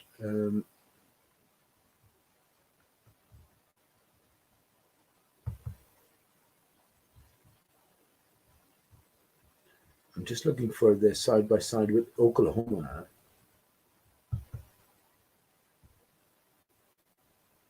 Remember the Oklahoma bombings and Timothy McVeigh? Would you believe that? Oh, I mean, this is such an interesting collection of minds and collection of researchers, I guess. I'll find the image now, and you can keep going back. Here we go. That's what I was looking for. So now it seems that, okay, so if I go up a little bit more, I should be able to find the side by side with the Florida collapse and the Oklahoma collapse, but maybe I don't. Maybe I have to go back too far. I don't want to. Okay, anyway, listen, I'll be able to find it again. Anyway, associated with the Oklahoma building collapse was one Timothy McVeigh. And I looked into this years ago, and you have him on YouTube being given the lethal injection and smiling as his dead body is supposedly being rolled out. And I go, Jesus, man, I mean, how obvious is that? So a long time ago, I got to thinking, well, I got in the mode of thinking, this is too obvious. So somebody's presenting us these sort of clues, and they're too obvious. There has to be something deeper beyond it. It didn't take any great genius to see, but to watch a YouTube video and say, hang on, the guy's supposed to be fucking dead. And then if you look further into the Oklahoma thing, well, you find that it's more fakery. It's like, Jesus, I mean, how many people are on board this? How long are things going to be controversial? How long are you going to be close-minded to other ideas? Once you accept it as true that you heard from the news or from the newspapers or from, whatever. It's just sort of commonly accepted as true. When are you going to come to trust yourself, or at least question what's presented to you? But anyway, the connection here was with Timothy McVeigh and Oklahoma bombings. It's all nonsense. It's all storytelling. The terrorists. Oh, here we go. Look, yeah. Here we go. That's it. So that's the image I was looking for. So I found it. Excellent. So here we have Oklahoma. Let me click into that. Here we have Oklahoma. Here we have Florida. I don't even give a shit. I don't want to be looking at this anymore. But I just assume this is fake. This is fake imagery. What they did was take down the building behind the scene and presented these sort of computer-generated fakes to give the impression that you're dealing with directed energy weapons or some sort of ulterior cause, anyway, for the destruction, other than the official story. The Oklahoma truck on the front loaded with fertilizer was said to cause the damage. But then you get into the conspiracy world, and apparently the military had been fucking around up at whatever floor and whatever department, and yeah, fusion bombs or some new special type of bombs brought into the equation. Oh bollocks! Like, it's all nonsense. Whatever you're presented here is a sort of a sideshow conspiracy candy for you all. Get you out of sort of mainstream thinking, because we all have a brain. When you get out of mainstream thinking, then where do you end up? Well, I say that ingrained within the narrative, you're always meant to end up with the truth. That's the fakery aspect, and yeah, see through to the more symbolic tale being told. And here we go. Associated with the Oklahoma bombings was Timothy McVeigh, and associated with the what do you call it investigation, Florida investigation, is this guy here. And is it the same guy? There's an excellent chance. I'm looking at the nose again. I can't get over Eberhard saying today I had a perfect nose. Did anyone ever tell you this before, Peter? Now I want to tell my story about it. Oh, I thought my nose looked all crooked. I didn't know I had a nice nose and it's just really centered. But it was good to hear from him that it's still in the place that, well, it should be. Anyway, so let's just go back to let's see what surfaces for me reading this. Okay, Surfside official assured residents Champlain Tower's south building was in very good shape days after receiving a report warning of major structural damage. So once again, one of these sort of contradictory stories, one that would lead you down sort of, what's going on there? You'd probably be led into, I predict you'd be led into sort of an insurance fraud scam, and you'll be led into coming to inexorable conclusions, and there was sort of inside knowledge about this, and it was carried out by people who I don't know, their business isn't doing well, and suddenly the business catches on fire, and they claim all the what do you call it? But that would be too obvious as well. So what we're looking for more than anything else here is the names that they choose to represent the fabricated story via. And let's see if anything occurs. I'm not going to dwell too much on this now. Even though the officials had received a report warning of major structural damage to the towers 2 days earlier, according to emails released by the town and reviewed by CNN. So CNN reviewed it, so you can trust CNN, right? Rosendo Prieto, who worked as the town's building official at the time, made the comments at a meeting of the tower's condo association more than 2 years before the buildings collapsed, according to which said it had obtained minutes from the meeting. Structural engineering reports were reviewed by Mr. Prieto. The minutes cited by NPR said, in apparent reference to a 2018 report from structural engineer Frank Macrebito, which detailed cracking and dilapidating concrete in the parking garage underneath the tower, among other significant issues. It appears the building is in very good shape, the minutes noted, according to see the fucking complete lack of coherence between the different reports, and even in the same sentence they're giving you alternative sort of opposing accounts. This is all neuro-linguistic programming. This is what this is. This is why I don't bother with this shit anymore. But let's see if there's any more clues. A resident of the condo, Suzanne Alvarez, told Weekend Edition Saturday that she attended the meeting and remembered a representative of the town saying the building was not in bad shape. Emails released by the town confirmed Prieto attended the meeting. Prieto was not responded to requests to comment. 2 days before the meeting took place on November 13th, a member of the condo board, Mara Huela, forwarded Prieto a copy of the structural engineers report. Blah, blah, blah, blah, blah. After the meeting, Prieto sent another email. The former town manager said the condo board meeting went very well. This is fucking nonsense. This is all you get on fucking RT News as well. All this nonsense. This is all you get anywhere. Nonsense. Saying a whole hell of nothing. But let's see. The response was very positive from everyone in the room. What the fuck, man? Anyway, what's going on here? Isn't there 150 people missing or something? Why? Okay, anyway, all main concerns over the 40-year recertification process were addressed. He wrote that the building, which was built in 1981, what the hell? That's only like 19 and... what's 19 and 20, 40 years ago, Yeah, which is probably significant as well. Did Jesus spend 40 days in the desert? Like, let me say something to you. If you think, or if you come to understand that Jesus wasn't a real historic character and all the miracles attributed to him are impossible, well, you're right. You're right. But if you think that Jesus isn't real, well, you're wrong. You're wrong. This is representative. This is the many layers of truth. So we have this. We have. You can take the literal impression or the literal only take on things, something you read or a story passed down, or you can take a greater symbolic, allegorical take to things. And ultimately you can come to understand that everyone, his story, their story, her story is your story. Needs must. It's our story. So yeah, don't throw the baby out with the bathwater. You have to first understand the context of your life. If you can do that, well, come to understand the context of your life. If you can do that, then all of these different clues given to us, you can maybe piece together. You never know where the next clue is going to come, depending on what sort of questions you're asking. And more now, more and more people are being forced to ask questions.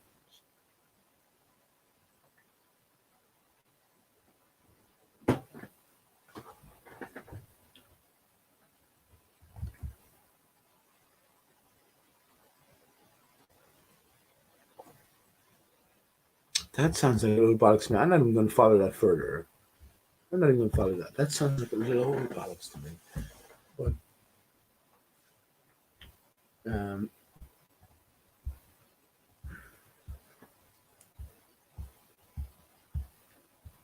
stop sharing. Yeah, that sounds like a load of bollocks. But where does it lead? Where does it lead? There's lots of different clues, and that's, yeah, no, not many people are welcome on that particular Discord channel because it's sort of a think tank center. I'm invited there by exception, I should think, and yeah, I mean it's the core of, well, investigation. There's no honest investigation out there. All the mainstream outlets, all the mainstream conduits, they're all compromised. They're all compromised. I mean, what are you going to do? You have to come to understand that there's no way to go. There's nowhere to go to go and broadcast your truth. Really, if you step over certain bounds, first of all, in reality, that's why you just got to say stuff and walk away. But well, most especially online here, you'll be soon trampled upon. You'll be soon trampled upon, and it could easily get your spirits down. Well, it could. It doesn't, or it doesn't have to, but it could. It could when everyone's against you. When everyone's against you, and it's not that people are against you because they don't like you or something. It's just this conflict of, what you're saying. It's so outlandish. It's so in contrast to I guess more official version of events, that it's deemed outlandish and it's deemed that you entertaining that aspect must be outlandish yourself, insane, in need of help. All of these different, what would you call them? Directives, directives, ultimately. But yeah, sorry about that. Doombot. Well, yeah. Why is there a pot of gold underneath the rainbow? Ultimately, for me, it comes back to Aaron's Dark, which is Christ's aura, or Aura, Christ's gold sun. And that's at the end of every rainbow because it's at the beginning of every rainbow. It's the cause of it. You see? You see? Nice one. Um, Good Servant says, how you doing, Good Servant? I can't fix anything. I can only offer understanding and dollar. You have dollar to offer.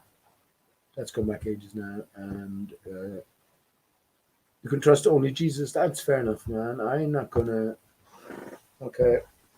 Do what you want. Do what you want. Justify your own beliefs and justify your own faith. And life without faith is no life at all. That's what I've come to recognize. You can put your faith in, well, you would have to describe your Jesus. You know what I mean?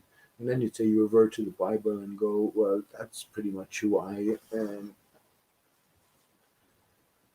who I accept and adorn. But you have to remember, it's just a series of words that you have formulated into a picture, into a moving image, right? And you adhere and cling to that story. And if you want to do that, you can do that. There's nothing stopping you from doing that. You shouldn't force it on others, and especially in these conspiratorial times, you should your very self question the nature of or the true existence of Jesus. Why not? Why not? Of course you should. Don't you want to find out? Don't you want to find out? But yeah, I don't. I'm not. I'm not interested. As I say, there's a layers beyond the literal, and Jesus is you, all of us. It's all of our story. The Son of Man. Are you the Son of Man? Are you the Son of Man? It's your story being told. The Spirit of Jesus exists. That ideal, perfect elevation. And well, I mentioned it before many times, and all the clues are surrounding us. In the name of the Father, why do you point here? In the Father and the Son, why do you point down here? You don't point here. You point down here. The whole be spear it. If you do it in slow motion, spear it. Amen. How do you do that? How do you do that? Well, it's got to do with the divided state of us, right? So the male from the female. If this is the truth of it, let's just imagine for a second this is the truth. So we are male, literally divided from female. One is pulled from the other, but not pulled just straight away. It's pulled while in motion. So you have a peeling away. This is what the spiraling S represents, the serpent in a sense. And yet we have this cutoff point. So we have the two spines, the spinal fluid. In the female, the cutoff point is, well, it pools more at the breast area. In the male, at the testicle area. So it's when the two come together, which is how we all got here, that you have this bridging of this gap, all right? So once we sort of have that context, or that vague or rough context, well, then how does the rest apply? This is where the secret book of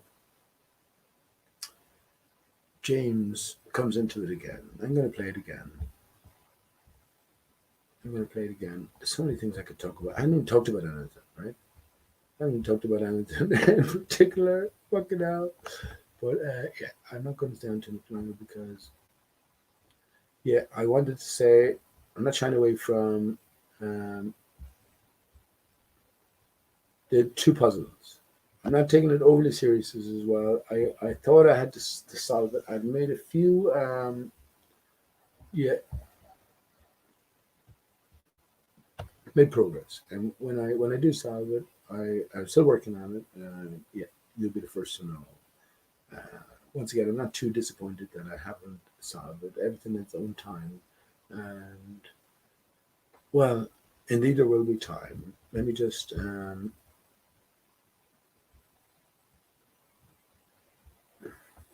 Let me find that.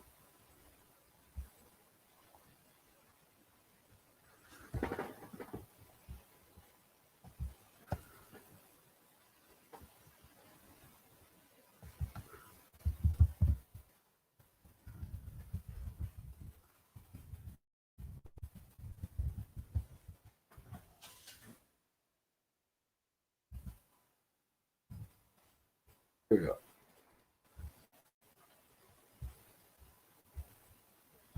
The Secret Book of James. Okay, 1 minute, and I'll just share the screen.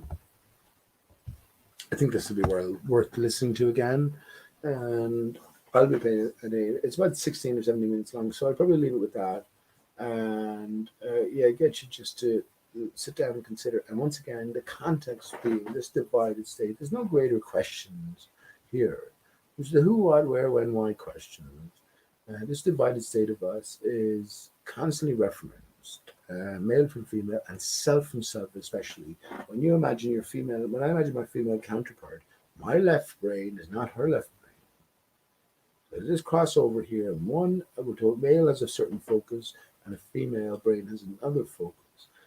Well, we are both have half brains, and it's only when the two brains fit together that you have the whole pod. Close the pod door is how. So yeah, it's within this context and this divided nature and all of the physicality that goes along with it that I think this is what's been referenced. And how can we amend that divide. This is what's been referenced here in the Gospel of the secret book of James, which I think is the final clue. If we can't get it by this, within a certain context, ultimately that will tell you the context. You come away from the spinning ball Earth is given. People in Australia are not upside fucking down. People in Australia are not get your knickers out of a twist. Snap yourself out of it. Everything's wrong in your life because you've had the context wrong. Once you change your mind about something, well, it's only then you can come to know more about you, the true you. So once you come away from that, you understand that the spinning ball Earth is metaphor. We live on a flat and stationary surface, but something moves, and that something is an integral part of Earth. This is what the dodo bird represents. It never existed, so it ultimately represents the stump of the tree of life as we're looking down on it. What's that tree of life? The tree of life is Aristarchus. And how can you see Aristarchus? You can see it everywhere, but you can see it particularly in its reflected form from the moon crater. Aristarchus, described as the most mysterious crater on the moon, the most mysterious object in our universe. Aristarchus, also of Samos, is credited as the originator or father of heliocentrism, which took away the focus from the Earth-centered existence and brought us ultimately to a material-only,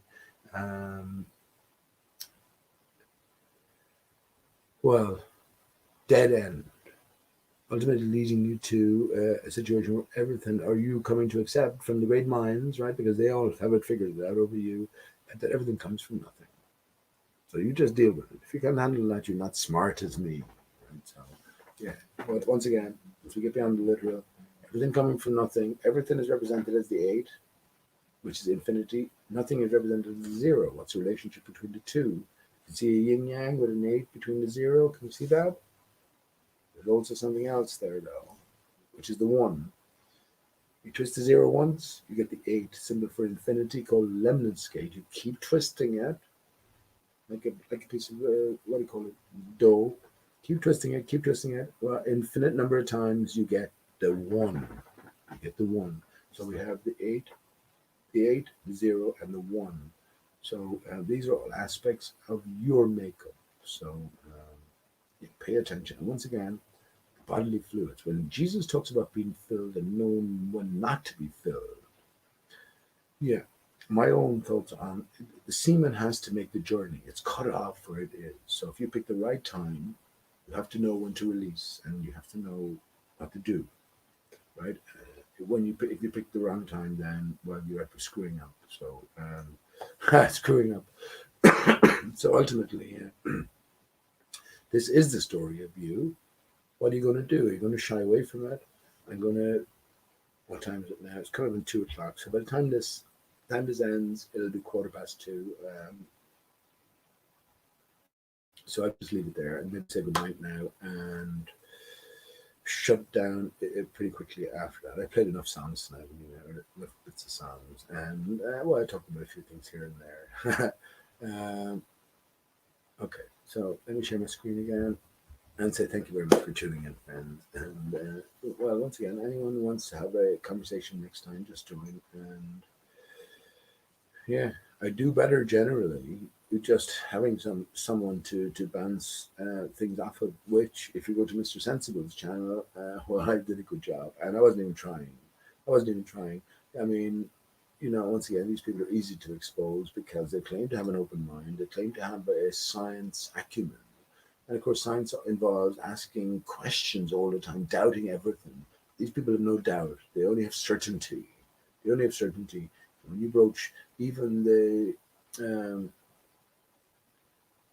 surface layer of doubt, which is the reason that they're in this arena in the first place, to fight against dumb flat earthers, well, they haven't even considered it. Have you considered that the earth might be moving? Nah. Why not? It's been proven, science. NASA.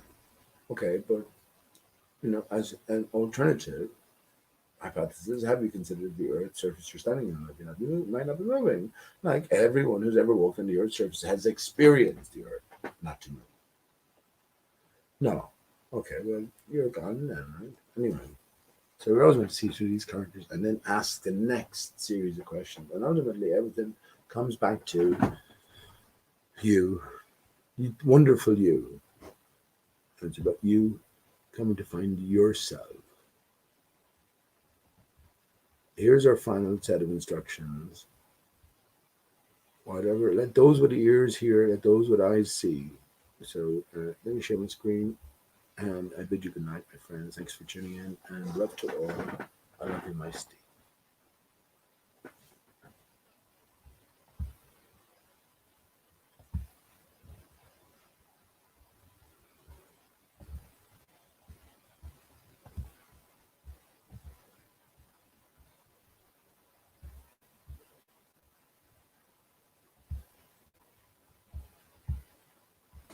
The secret book, or apocryphon, of James is a text presented rather like the letter of Peter to Philip, within the frame of an introductory letter, as a secret book with sayings of Jesus that his followers remembered.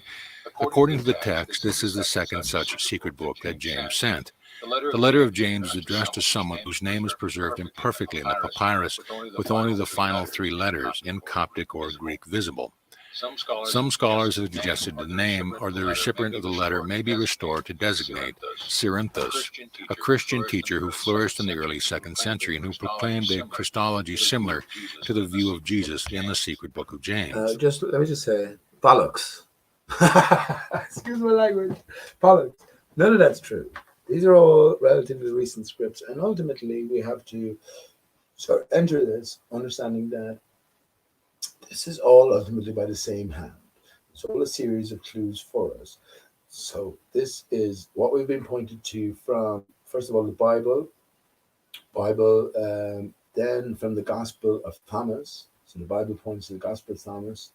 Gospel of Thomas then points us to here, Secret Book of James. So take what you will of it, but if you're just jumping in now, you won't make anything of it. But if you've been following the clues, and I wonder how does the word apocrypha break down as well. But yeah, make no bones about it. These are all relatively recent additions. Yeah, they've just been released in due time, and now we're getting to hear all the content, and ultimately we're getting to consider the greater puzzle and how this secret book of James, and James is a very interesting word itself, J-A-M-E-S. I should talk more about ES and what that signifies. I haven't done already in a sense, the Holy Spirit and the S being, so if we take the 0 and we twist it once, we can make 2 S's out of it. So it's like division within a division of what the 0. And actually, remember I said to you, I asked the mathematician Eberhard about 0. Can you define 0 for me? He said, well, Conrad, his son of 5, has 6, has been thinking about it. So I said, okay, I'd love to hear it. And well, I was waiting for a reply because no one can define 0. And I said, have you considered, Eberhard, that like the whole basis of your career is built on a shaky foundation? Because 0 is used so frequently, so fundamentally in sort of all modern mathematical structure. If that remains undefined, well, then 0 could be anything. But once again, this is our quest to go and figure what 0 is, which, by the way, the moon, not the moon landings, the Mars Perseverance rover landed at crater is ISIS. Idis, and also at crater J0. So of course we know no one landed at Mars. Mars is just a light in the sky, all light reflections. So it's been told via the greater scripting. Okay, so let me continue here, and I won't interrupt till the end, friends. And so you're once again good night. The secret book of James. James writes to, peace be with you from peace, love from love, grace from grace, faith from faith, life from holy life. James' secret books. You've asked me to send you a secret book revealed to Peter and me by the Master, and I could not turn you down. nor could I speak to you. So I have written in Hebrew, and have sent it to you and to you alone. But since you are a minister of the salvation of the saints, try to be careful not to reveal to many people this book that the Savior did not want to reveal even to all of us, his 12 students. Nonetheless, those who will be saved through the faith of this treatise will be blessed. 10 months ago, I sent you another secret book that the Savior revealed to me. Think of that book as revealed to me, James. But this one, Jesus addresses Peter and James. Now the 12 students were all sitting together, recalling what the Savior had said to each of them, whether in a hidden or an open manner, and organizing it in books. I was writing what is in my book. Look, the Savior appeared after he had left us while we were watching for him. 550 days after he rose from the dead, we said to him, "Did you depart and leave us?" Jesus said, "No, but I shall return to the place from which I came. If you want to come with me, come." They all answered and said, "If you order us, we shall come." He said, "I tell you the truth, no one will ever enter the kingdom of heaven because I ordered it, but rather because you yourselves are filled. Leave James and Peter to me, that I may fill them." When he called the two of them, he took them aside and commanded the rest to keep doing what they were doing. The Savior said, "You have been treated kindly, have not been understood. Do you not want to be filled? Your hearts are drunk. Do you not want to be sober? You ought to be ashamed. From now on, awake or sleep, remember that you have seen the human Son, and have spoken with him and have listened to him. Shame on those who have seen the human Son. Blessings will be on you who have not seen him, or associated with him, or spoken with him, or listened to anything from him. Yours is life. Understand that he healed you when you were sick, that you might reign. Shame on those who have found relief from their sickness, for they will relapse into sickness. Blessings on you who have not been sick, and have known relief before getting sick. The kingdom of God is yours. So I tell you, be filled and leave no space in you empty, or he who is coming will mock you. Being filled and lacking. Then Peter answered, "Look, 3 times you have told us, be filled, but we are filled." The Savior answered and said, "For this reason I have told you, be filled, that you may not lack. Those who lack will not be saved. To be filled is good, and to lack is bad. Yet since it is also good for you to lack, but bad for you to be filled, whoever is filled also lacks. One who lacks is not filled in the way another who lacks is filled, but whoever is filled is brought to an appropriate end. So you should lack when you can fill yourselves, and be filled when you lack, that you may be able to fill yourselves more. Be filled with spirit, but lack in reason, for reason is of the soul. It is soul. Believe in my cross." I answered and said to him, "Master, we can obey you if you wish, for we have forsaken our fathers and our mothers and our villagers, and followed you. Give us the means not to be tempted by the evil devil." The master answered and said, "What good is it to you if you do the Father's will? But you are not given your part of his bounty when you are tempted by Satan. But if you are oppressed by Satan and persecuted and do the Father's will, I say he will love you, make you my equal, and consider you beloved through his forethought, and by your own choice. Won't you stop loving the flesh and fearing suffering? Don't you know that you have not yet been abused, unjustly accused, locked in prison, unlawfully condemned, crucified without reason, or buried in the sand, as I myself was by the evil one? You dare to spare the flesh, O you for whom the Spirit is walls surrounding you. If you consider how long the world has existed before you, and how long it will exist after you, you will see that your life is but a day, and your suffering an hour. The good will not enter the world. Disdain death then, and care about life. Remember my cross and my death, and you will live. I answered and said to him, "Master, do not mention to us the cross and the death, for they are far from you." The master answered and said, "I tell you the truth, none will be saved unless they believe in my cross, for the kingdom of God belongs to those who have believed in my cross. Be seekers of death then, like the dead who seek life, for what they seek becomes apparent to them, and what is there to cause them concern? As for you, when you search out death, it will teach you about being chosen. I tell you the truth, no one afraid of death will be saved, for the kingdom of death belongs to those who are put to death. Become better than I. Be like the child of the Holy Spirit." Be eager for the word. Be eager for the word. Then I asked, Master, can we prophesy to those who ask us to prophesy to them? There are many who bring a request to us and look to us to hear our pronouncement. The Master answered and said, Do you not know that the head of the prophecy was cut off with John? But I said, Master, is it not impossible to remove the head of prophecy? The Master said to me, When you realize what head means, and that prophecy comes from the head, then understand the meaning of its head was removed. First I spoke with you in parables, and you did not understand. Now I am speaking with you openly, and you do not grasp it. Nevertheless, you were for me a parable among parables, and a disclosure among things revealed. Be Be eager to be saved without being urged. Rather be fervent of your own, and if possible, outdo even me, for this is how the Father will love you. Come to hate hypocrisy and evil intention. Intention becomes hypocrisy, and hypocrisy is far from truth. Do not let the kingdom of heaven wither away. It is like a palm shoot whose dates dropped around it. It produces buds, and after they grew, its productivity dried up. This is also what happened with fruit that came from the single root.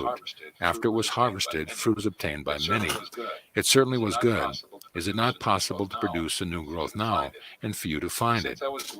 Since I was glorified, like this once before, why do you hold me back when I am eager to go? After my labor, you have made me stay with you another 18 days because of the parables.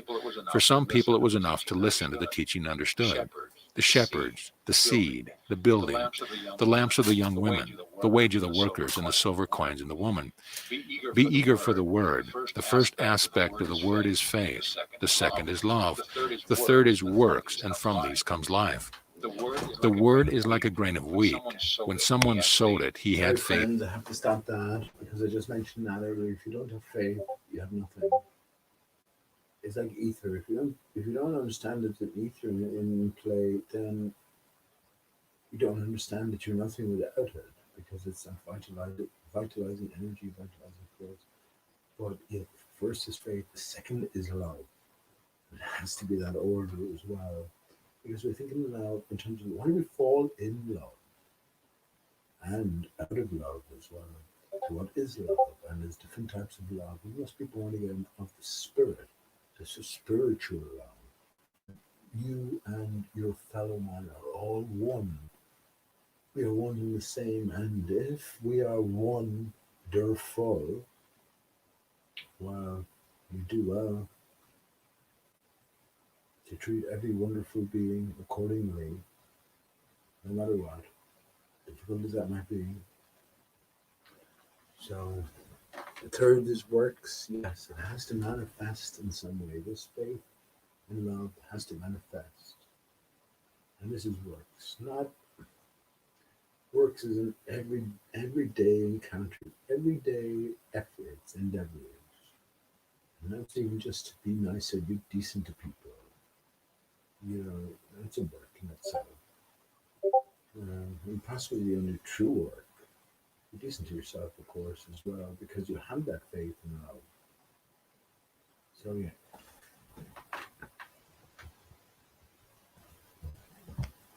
Faith in it, and when it sprouted, he loved it, because he saw many grains instead of just one. And after he worked, he was saved because he prepared it as food, and he still kept some out to sow. This is also how you can acquire the kingdom of heaven for yourself. Unless you acquire it through knowledge, you will not be able to find it. Understand the light. So I say to you, be true knowledge. And what has the internet given us? Well, access to almost infinite knowledge. But be careful, buyer beware. But there is a thread, there is a pathway to make our way through. And once again, the context is everything. If you think you're living on a spinning ball, and people in Australia right now, from an Irish perspective, are upside down, you are insane. You literally are insane because you believe wholeheartedly in an unreality. Now, only when you can shake yourself free from those mental shackles can you come to terms with what's been said here. And to come to terms with your own true value. You've been given the contrast, having placed yourself on that spinning ball, you have yourself as nothing in this greater infinite universe. It is an accident of chance where it is no greater significance to anything. I held that exact position for years, and I accepted it. I think maybe that's the point of this existence. I looked into the pit and the heart of nothingness and accepted it. And the conclusion I came to, which I passed on to my beautiful son, the closest thing in this life to me, my Stephen, was that love makes it worthwhile. I had faith in science back then. Now I have faith in something different, but love remains consistent. Love makes it worthwhile. My faith now lies in, well, who wants to live forever? Who wants to live forever? Be sober, do not go astray. And often have I said you all together, and also to you alone, James, be saved. I have commanded you to follow me, and I have taught you how to speak before others, so that I have come down and have spoken, and have become exerted myself, and have won my crown when I saved you. I came down to live with you, so you might also live with me. And when I found that your houses had no roofs, I lived in houses that could receive me when I came down. Trust me, my brothers, understand what the great light is. The Father does not need me. A father does not need a son, but it is the Son who needs the Father. To him I am going, for the Father of the Son is not in need of you. Listen to the word, understand knowledge, love life, and no one will persecute you, and no one will oppress you other than you yourselves. Shame on you, blessings on you. You wretches, you losers, you pretenders to truth, you falsifiers of knowledge, you sinners against the Spirit. Do you still dare to listen when from the beginning you should have been speaking? Do you still dare to sleep when from the beginning you should have been awake so the kingdom of heaven might receive you? I tell you the truth, it is easier for a holy person to sink into defilement and for an enlightened person to sink into darkness than for you to reign or not to reign. I remember your tears, your mourning, and your grief. They are far from us. You who are outside the Father's inheritance, weep when you should, mourn and preach what is good, as is proper, the Son is ascending. I tell you the truth, if I had been sent to those who would listen to me and had spoken with them, I would never have come down to earth. Now be ashamed. Look, I shall be leaving you and go away. I do not want to stay with you any longer, just as you yourselves have not wanted this. Follow me quickly, I tell you. For you I came down. You are loved ones. You will bring life to many people. Invoke the Father. Pray to God frequently, and he will be generous with you. Blessings on one who has seen you with him, when he is proclaimed among the angels and glorified among the saints. Yours is life. Rejoice and be glad as children of God. Observe his will, that it may be saved. Accept correction from me and save yourselves. I am meditating for you with the Father, and he will forgive you many things. Few find the kingdom of heaven. When we heard this, we were delighted. We had become gloomy because of what we said earlier, but when we saw us happy, he said, Shame on you who are in need of an advocate. Shame on you who stand in need of grace. Blessings will be on those who have spoken out and acquired grace for themselves. Compare yourself to foreigners. How are they viewed in your city? Why are you anxious to banish yourselves on your own and distance yourself from your city? Why abandon your dwelling on your own and make it available for those who want to live in it? O you exiles and runaways, shame on you. You will be captured. Or maybe you think that the Father is a lover of people, or that he is won over by prayers, or that he is gracious to one because of another, or that he tolerates whoever is seeking. He knows about desire and what the flesh needs. Does it not desire the soul? The body does not sin apart from the soul, just as the soul is not saved apart from the spirit. But if the soul is saved from evil, then the spirit too is saved. The body becomes sinless. The spirit animates the soul, but the body kills it. The soul kills itself. I tell you the truth. He will never forgive the sin of the soul or the guilt of the flesh, for none of those who have worn the flesh will be saved. Do you think that many have found the kingdom of heaven? Blessings on one who has seen oneself as a fourth one in heaven. Know yourselves. When we heard this, we became sad. But when he saw that we were sad, he said, I say this to you that you may know yourselves. The kingdom of heaven is like a head of grain that sprouted into a field, and when it was ripe, it scattered its seed. And again it filled the field with heads of grain for another year. So with you, be eager to harvest for yourselves a head of grain of life, that you may be filled with the kingdom. As long as I am with you, pay attention to me and trust in me. But when I am afar from you, remember me. And remember me because I was with you and you did not know me. Blessings will be on those who have known me. Shame on those who have heard and have not believed. Blessings will be on those who have not seen but yet believe. And once again I appeal to you. I am disclosed to you as I am building a house useful to you when you find shelter in it, and it will support your neighbor's house when theirs threatens to collapse. I tell you the truth, shame on those for whom I was sent down here. Blessings will be on those who are going up to the Father. Again I warn you, you who are, be like those who are not, that you may be with those who are not. Do not let the kingdom of heaven become a desert within you. Do not be proud because of the light that enlightens. Rather act toward yourselves as I myself have toward you.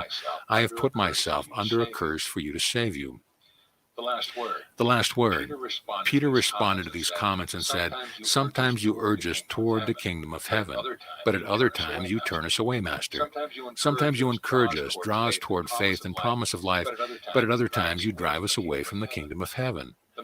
The Master answered and said to us, I have offered you faith many times, and have revealed myself to you, James, and you have not known me. Now I see you often rejoicing, and although you are delighted about the promise of life, you are sad and gloomy when you are taught about the kingdom. Nevertheless, you through faith and knowledge have received life, so disregard rejection when you hear it. But when you hear about the promise, be joyful all the more. I tell you the truth, whoever will receive life and believe in the kingdom will never leave it, not even if the Father wants to banish him. This is all I shall tell you at this time. Now I shall ascend to the place from which I have come. When I was eager to go, you have driven me off, and instead of accompanying me, you have chased me away. Be attentive to the glory that awaits me, and when you have opened your hearts, listen to the hymns that await me up in heaven. Today I must take my place at the right hand of my Father. I have spoken my last word to you. I shall depart from you, for a chariot of spirit has carried me up, and from now on I shall strip that I may be clothed. Pay attention. Blessings on those who have proclaimed the Son before he come down, so that when I did come, I might ascend. Blessing 3 times over those who were proclaimed by the Son before they came into being, so that they might share with him. The messengers dispersed. When he said this, he left. We knelt down, Peter and I, and gave thanks and sent our hearts up to heaven. We heard with our ears and saw with our eyes the noise of wars, a trumpet blast, and great turmoil. When we passed beyond that place, we sent out our minds up further. We saw with our eyes and heard with our ears hymns, angelic praises, and angelic rejoicing. Heavenly majesties were singing hymns, and we rejoiced too. Again, after this, we wished to send our spirits up to the Majesty. When we ascended, we were not allowed to see or hear anything. The other students called to us and asked, what did you hear from the teacher? What did he tell you? Where did he go? We answered them, he ascended. He gave us his right hand and promised all of us life. He showed us children coming after us, having commanded us to love them, since we are to be saved for their sakes. When they heard this, they believed the revelation, but they were angry about those who would be born. Not wishing to give them reason to take offense, I sent each of them to a different location. I myself went up to Jerusalem, praying that I might acquire a share with the loved ones who are to come. I pray that the beginning may come from you. This is how I can be saved. They will be enlightened through me, by my faith, and through another's that is better than mine. I wish mine to be the lesser. Do your best to be like them, and pray that you may acquire a share with them. Beyond what I have said, the Savior did not disclose any revelation to us on their behalf. We proclaim a share with those for whom the messenger was proclaimed, those whom the Lord has made his children. So ends the secret book of James. There you go, friends. Those are the ears here. And I would pay especial attention there to the last post-Jesus remarks of the disciples. Ascend. You think about ascension and descension. I could talk for ages now, and maybe I'll talk for a little bit, but ascension, well, it's all about your makeup, your own makeup. What's going on in terms of your body? What's the vital fluid a situation. And yeah, one fluid has descended and has been cut off. Once again, it pools in the testicles for the male. In the females, it pools in the breasts, the life-giving milk for the young child. So, how to bridge that gap and how to ascend again. This is what the yoga philosophy is all about in a big way, I guess. But I think the context is wrong as well. Yeah, any any philosophy, any way of thinking that doesn't incorporate a flat and stationary Earth surface, well, is missing a greater context. If ultimately you can get to some sort of nirvana via the yoga methodology, that's fair enough. You do that, but I guess it'll be a personal thing. What we have to sort of unravel or unlock here is the cure for all, the panacea, something that applies to all of us and that we could all sort of be alerted to. And I think we're told that in so many different fashions and many different manners as well. The truth is within, God is within. Seek within, know thyself. So yeah, on a parting note, even though I could talk about it, I was going to say something about Einstein. I claim to have debunked Einstein. Not only have I debunked Einstein, I've decoded Einstein, and I've also went beyond. Einstein not dealing with reality, but it is a version of reality. It is a metaphor. Everything Einstein is a metaphor for what's really happening. So once you come to understand that, then we got to figure out what is really happening.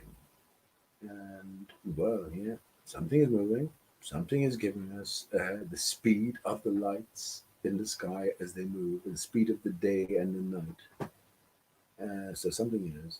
Einstein breaks down as one stone. When we come to conspiracy land and we're given the internet and we can go and search out these different conspiracies, you soon find out that Einstein was a tranny, so a female. You also find out that the old Einstein isn't the same as the young Einstein. Um, so you go, okay, well, you're obviously meant to figure this out. So what lies beyond? Okay, well, what's the word itself? Albert Einstein, name itself, all BERT, Einstein. Einstein is one stone. One stone is one ST1. So this ST is very significant and what it relates to in its whole. This is a half of it, because remember, you are a half of a whole. You are missing, if you're female, you're missing your male counterpart, and if you're male, vice versa. Now, the greater context, you see, you have on the screen here the secret book of James, Gnostic text. So the context has to be established. And if you do not adhere to your own context, first of all, but I'm the one who's speaking here, my context to all of this is our origins, or in terms of humanity as we experience it, as we're a part of, is recent. It's 400 years old and some, 423 to be exact, which is what the dodo tells us. The dodo bird never existed and was discovered in 1598. So, in other words, the changing face of the land, this occurred at that time. And when you come to flat Earth, when you come away from the obvious untruth that is the literal spinning ball Earth, uh, yeah, you soon come across the Gleason's map, which gives you a general sort of outline of the layout of the land, but it's not the correct map. But it's a general outline, and when you rotate the Gleason's map, so Australia's at the bottom, a certain bird jumps out at you, which is the dodo bird. And understanding the dodo bird never existed, and going back to what I said earlier on, that everything presented to us, every sound, every symbol, every picture, every offering, musical, everything. Actually, musical notation is the universal language. This is what, no matter what country you're from, if you're sort of part of a society, you will be able to speak music. And well, I've said it many times before, we're here to make our own music. If there's music in your soul, express it. Express it. Don't be scared. Now's the time. Now's the time. It's funny, my Stephen, Steve, Steve, so precedes Eve, which is the mother. Woman, you are, if you're a woman, you are female, you are Eve. If you're a male, you are Adam. So what does that mean? What does that mean exactly? Well, once again, with an appropriate context, which is a relatively recent origin to our divided state and our greater natures as well. Well,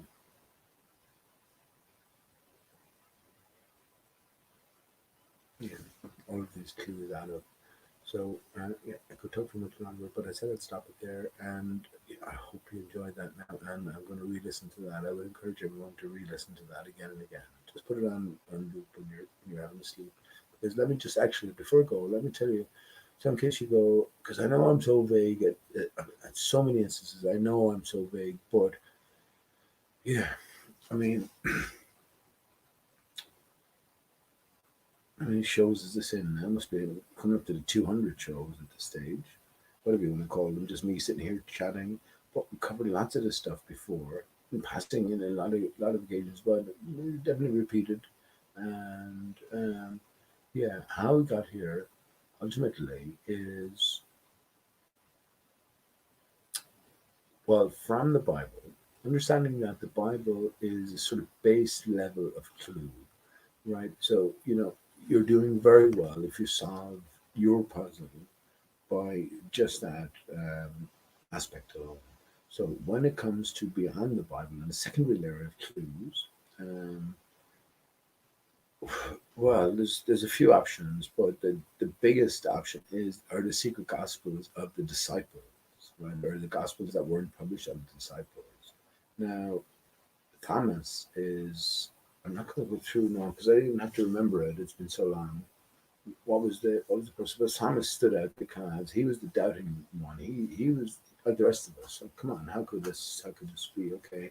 He talked a lot of stuff. Although in fairness, if you saw a man, if you were right next to a man, if you were right next to a bloke. So why would Thomas doubt? Because yeah, so if you were right next to a bloke who after giving a lovely flowery speech to a load of people, they followed him around for 3 days, they couldn't get rid of him on a hill. And everyone deciding at the same time that they were all hungry and they never brought anything, so they didn't know what to do for their food. If you were beside a man that suddenly materialized or pulled 4,000 fish out of his ass or something underneath his cloak, you didn't know what was going on, you'd be pretty convinced that maybe he can fucking, come back from the dead. I mean, I've seen him do other things as well. So Thomas doubting so much, I think that's a little pointer for us as well. So pay attention to these extra canonical gospel, which, and would you believe there's gospel of Mary, there's gospel of Bartholomew, there's a gospel of everyone's gospel now. In the last 20 years, all these things have been disclosed. Isn't it amazing? Isn't it amazing? Yeah, it's not amazing at all. And you understand that, I perfectly understand that the same hands that wrote the works of Shakespeare wrote the Bible, wrote the secret book of James, wrote the works of Lewis Carroll, wrote or have their hand in part in writing pretty much everything. Same hidden hand, the same orchestrator, if you want to put it like that. Yeah, that's a good word for it. But you don't take it like that. Why not? Well, because what? You've just probably heard what I'm saying now for the first time. And considered it for the first time. Well, I haven't. Considered it for years and then. I read all of the works of Shakespeare. Have you read them? When I say the works of Shakespeare, all the plays of Shakespeare. Have you read them? I've read many science books and I followed them keenly. I've read I can't even think of your man now. I read, what's his series? Is it John Burrow? John Burrow, and that was very influential in my thinking. I read the history of, what do you call it? A Brief History of Time, a few times from Stephen Hawking. I followed it up to a certain point, and then I got fucking lost. And I just put my trust in, the greater minds, and you just sort of read your way through it. not really enjoying it, but you're going, okay, well, I guess there's an onus on me to wrap my mind around it. Now I see fucking through it. Remember I said before Stephen Hawkins, I picture him, and I still do to this day. I mean, for after all, Will Smith is Barack Obama. Anyone wants to challenge me on that? Anyone at all? Anyone wants to challenge me on that? I said it was going. I said it was going. Don't trust me. My last word is never my last word. Why is a raven like a writing desk? Actually, I might keep going till about 3 hours. Why is a raven like a writing desk? Both of the last word. Another Piche first. Go into Wikipedia and look for the answers to that most famous puzzles. Now, if Alice in Wonderland, Alice Through Looking Glass are the most famous book for book books in history, book for book books. You notice the way I said that? And, well, I stick by it. Book for book books in history. But then puzzles related to these most famous books will be significant and utmostly significant, I should think. So go to Wikipedia, type in why is, not even Wikipedia, go into Google, why is a raven like a writing desk? Now you see my nose looks crooked as fuck here. But Eberhard told me today my nose was perfect and it was perfectly aligned. So I got it right. I knew I should have trusted myself. Actually, I have my t-shirt on again. Beautiful day. Absolutely. I never talked about the day. Beautiful day today. Absolutely wonderful day. And I was up nice and early and had a nice sort of clean shower. I was looking forward to going in, just having a few beers, playing a bit of music, and seeing how things went. And yeah, everything went great. Everything went great. What makes my day is the children passing by and just well, you encounter a few people as well who sort of appreciate what you do. A guy came over, Freddie. He was brilliant, brilliant. He came over and he was talking about certain things. And the next one, I said, "Well, why don't you play me a song?" And then he took the guitar and he played some fucking excellent songs. He played about 4 excellent songs, and it was great. His family had to wait for him. I think they were his family anyway. But yeah, very interesting. He took the guitar, right, and he started singing with the mask over his face. I said, "What the fuck? Take the mask off. How are we supposed to hear you?" So he started singing. What was the song he sang? Ah. So I was singing. I didn't know it too well, but I was singing. I want to. I want to know. Did you ever feel rain? I want to know. Did you ever feel rain? Sorry. I remember that song from ages ago, but yeah, so we're playing an Eagles song. We're all, what is it? Already, see, I don't know the song too well. Standing on the ground, something like that. And yeah, very good. And a little black girl, I was sort of tapping my shoulder, with a little bit of a beat, and he was playing away. And a little black girl stood in front of him, and danced away. It was great. Fantastic. But it was just one of those things, a chance encounter, and sort of good feeling stems from it, And well, you can spread good feeling if you want. Every person I pass, I try to say hello to, and I mean it. I mean it. I go, when I say when I sort of smile and say how you doing, I'll walk on the road then and I'll think about my own dark or otherwise thoughts. I don't mean dark. I mean just mean thoughts that are sort of on my mind and issues that are on my mind, and we always have issues on our mind, right? But yeah, but that doesn't mean that I'm putting on a facade then for the next person I say hello to. Because no, I really mean it. I really mean it. I actually stopped outside a few things. He'd be proud of me, friends, in some situations he would. But I actually stopped at the chemist today, just as I was coming home. And I said to your man, a big bulky guy in the chemist with the mask on, I said, people are coming more and more to, I just said it at the door as he was inside. And I said, people are coming more and more to realize that Corona is a hoax. I mean, what are you going to do next? When are you going to stand up? Is it going to be acceptable for you to get, I don't know, 10 injections before you go to school, or before you can open up a bank account, or before you can go traveling anywhere? On the basis of what? What's the threat? What's the risk that you're imposing, upon your body, and especially, a growing, developing body? But yeah, I think everybody knows as well. He knew himself, and he just couldn't say anything because he's employed there to stand there at the opening of the almost a 24-hour chemist, not quite a 24-hour chemist on Cinnamon Street, Sarsfield Street, and but it'll stop you from thinking, right? Doesn't stop you from thinking, but yeah. I had a few other good moments as well. I met Wayne, who was he was pissed off because someone called him a junkie because his dog had attacked a horse that was in Limerick here. There's a horse. He lives up in the state, and there's a horse that a guy was jockeying around or whatever, and his dog, a pit bull, attacked the horse.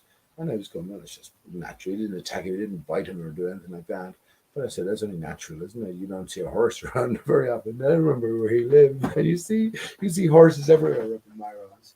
But yeah, he was pissed off that your man called him a junkie. Now, I said to him that, well, you're an ex-junkie. He admit that. He said, I don't know him too well as well, but he's a nice guy. Honestly, I think he's a lovely guy. And he plays a bit of guitar as well. He wanted to play, he played a little bit of it, Horse with No Name. This is where I met him, really. I've seen him around a few times, and I walked into town with him just to have a casual chat with him. And he's not, well, he's about 40, 45, something like that.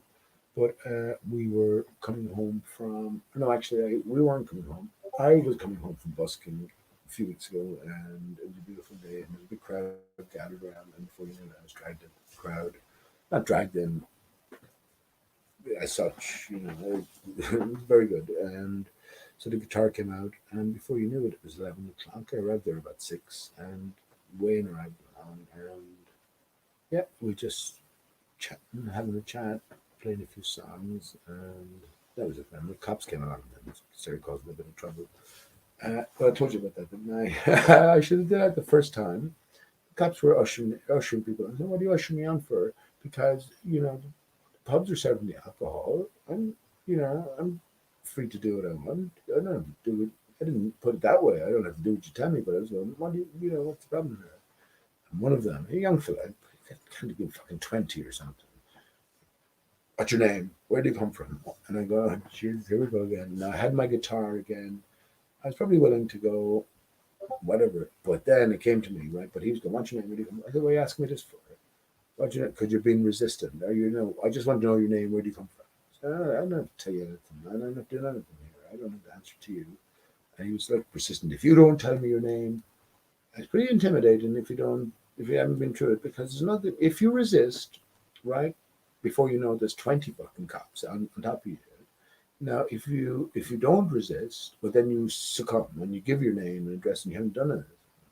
So, well, I saw it. I saw him going a certain way, and then I just remembered, which is what I should have done the last time. But it's okay. I whipped up my phone. I said, "Hang on a second. Let me just get this for the record." And well, the minute I said that, they sort of focused attention elsewhere, and he had to go back in his word, and I made him feel a little bit little, I should think, because he was with his female partner who can't be more than 22 or 23 as well, you know. But anyway, that's where I met Wayne, and we walk up the road as well. That was another encounter today, and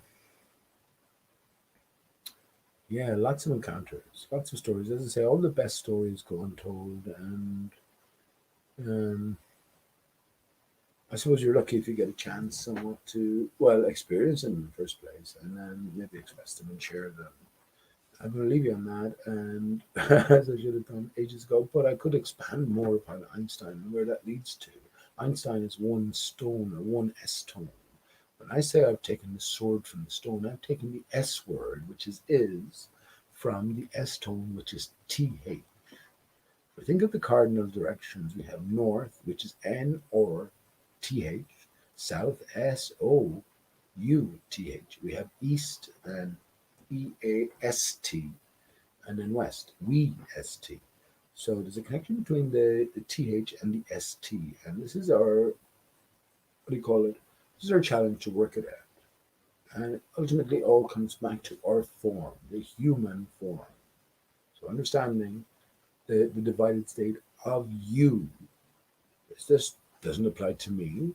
And as I pointed to the star there, look at that. And again, I have my Dodo t-shirt on it, which is like FFF is 666. Someone said I had 666, what do you call it, subscribers. I said I had a few times. Well, isn't it funny how everything connects? 666, yeah, that's the last comment by Logan's Run. 666 subscribers. Well, if the works of Shakespeare, if the Bible, if the works of Lewis Carroll, all by the same hand, what is there a connecting thread which ties all together? And, within the greater context of a greater puzzle, um, are these threads there to be unraveled? I say yes. I say yes. The parting question from the works of Shakespeare is to be or not to be. We're told that is the question. So to be, a B and a B, right? A B and a B. What do you get? Say what you see. Don't you see an 18 straight away? And wasn't the number 18 mentioned in the secret book of James there? Not gospel, secret book of James. Wasn't the number 18 mentioned? To be or not to be. When you bring a B and a B together, you get a 1 and an 8. Now, from the Bible, so which goes back to the 666, which is the FFF. We got to work out why F is 6, but the dot is above it here, and then we have the star above that. This is the French emblem, French national emblem. I've talked before about going to France, and everything has to be magical. Everything has to be sort of laid out for us, because in spite of all the difficulties and all of the tribulations, I guess, the one thing that Stephen was conceived in love, and he made it to Paris in his mom's belly. I think that's significant. I really do. I really do. And then this is November. Can't be a couple of months old in his mom's belly. But we made it to Paris anyway. I think that's significant. But here we have this. I love France as well. When I drove to my sister's wedding from Ireland to northern Italy, oh yeah, of all the countries back and forth, passed through France was absolutely gorgeous. I loved it. Now I spoke the language a little bit, but I just the whole feel of it was wonderful as well. And I sort of came back a different way. But I was more through northern France. Through southern France, I just took. When I came off the boat, I just took a diagonal basically to get a beeline to get to Italy. But yeah, that was a wonderful. That was a wonderful memory. I wish my Steve was there with me. He can't even, 3 years old at the time, but I still wish he was there with me. But but he wasn't. But yeah, here we have the dodo on my shirt, right? And the star above it. That's what I accidentally pointed at, or inadvertently pointed at anyway. But yeah, coming back to the 666, this is the question, or the conundrum, or the puzzle we're left with from the Bible, for us to determine why 666 is the number of the beast and the number of man. That's the equation between man and beast. What makes man a beast? Where are we starting from? What's our starting position? If we think about the human form, HU man, we are the 8, right? 8 is the H is the 8th letter. So when we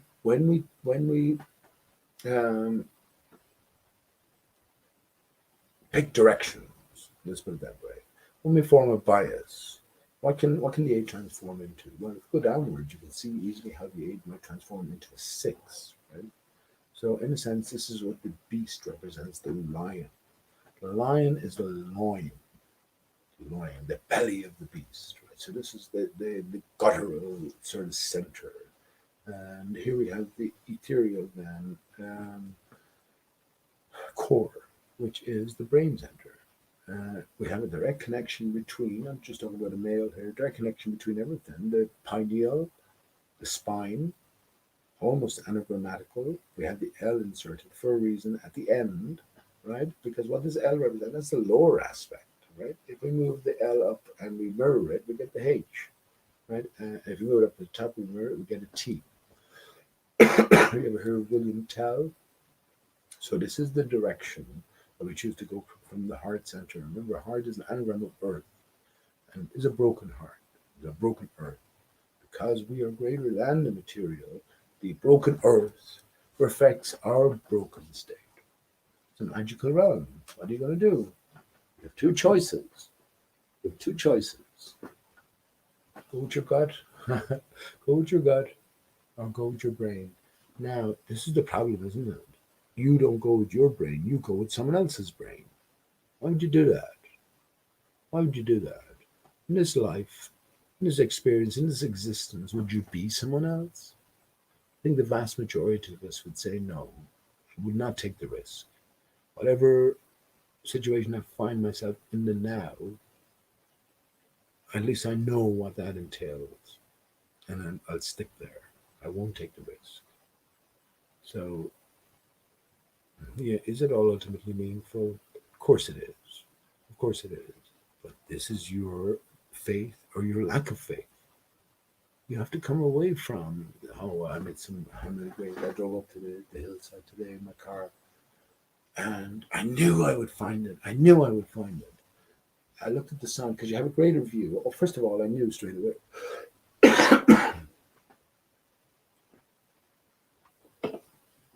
I knew straight away. You have a greater panorama, and you can see from miles on end. I can see right down to the end of Clare, which is many miles in the distance, just from a couple of 100-meter hill.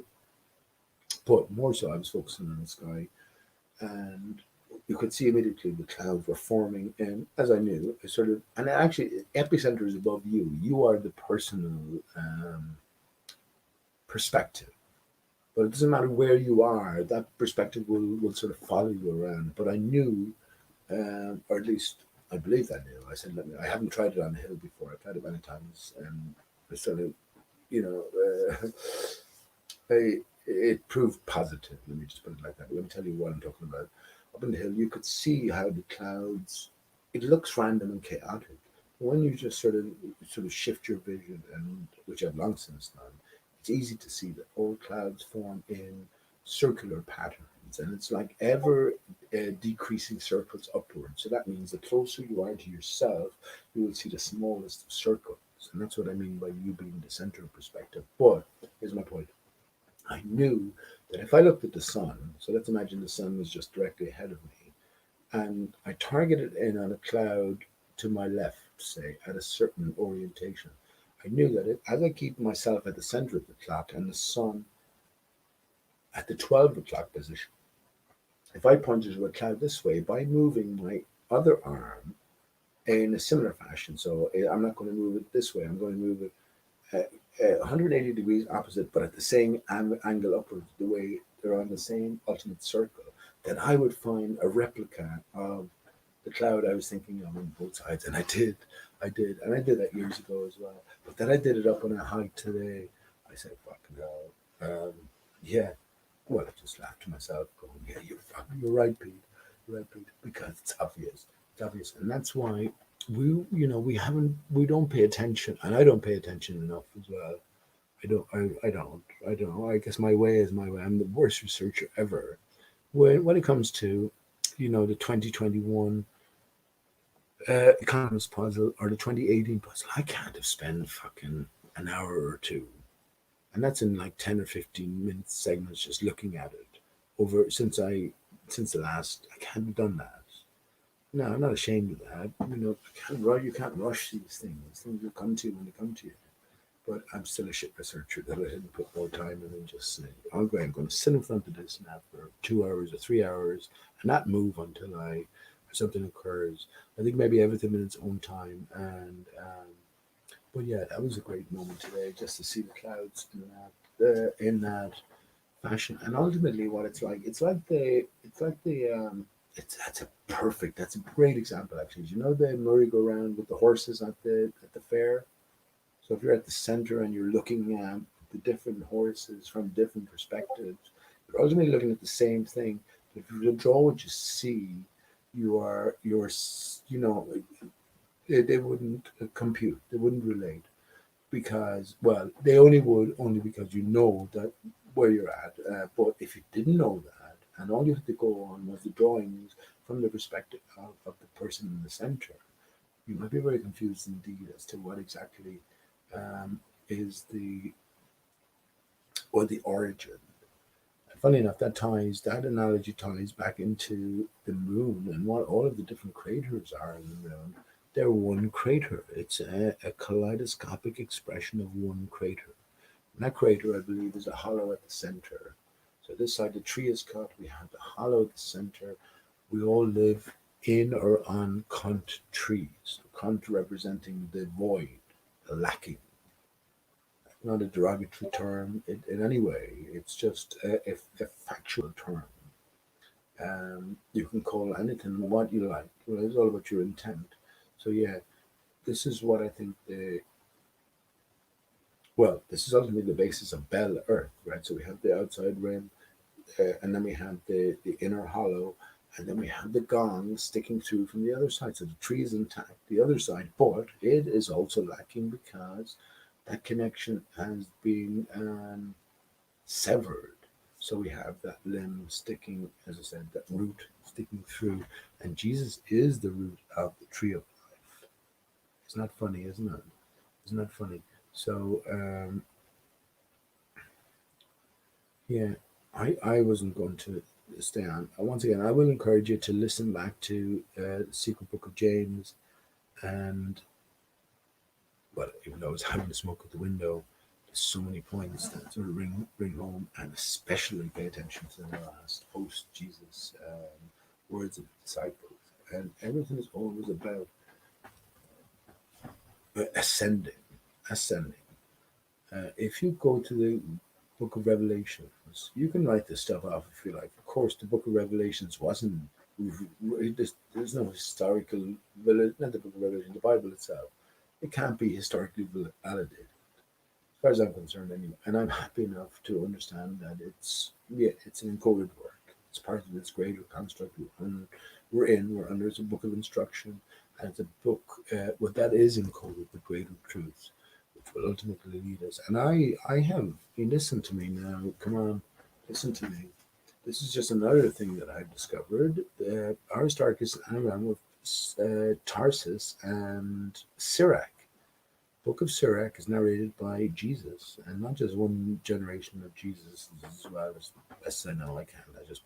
I just looked at the first page, I think, and I saw Jesus mentioned. I said, there you go. I don't need to look any further. But yeah, Paul was from Tarsus. So Aristarchus and from Tarsus and Sirach. Now it turns out that St. Paul's most loyal confidant and wealthy friend who devoted his life to Paul was named none other than, Aristarchus. Aristarchus.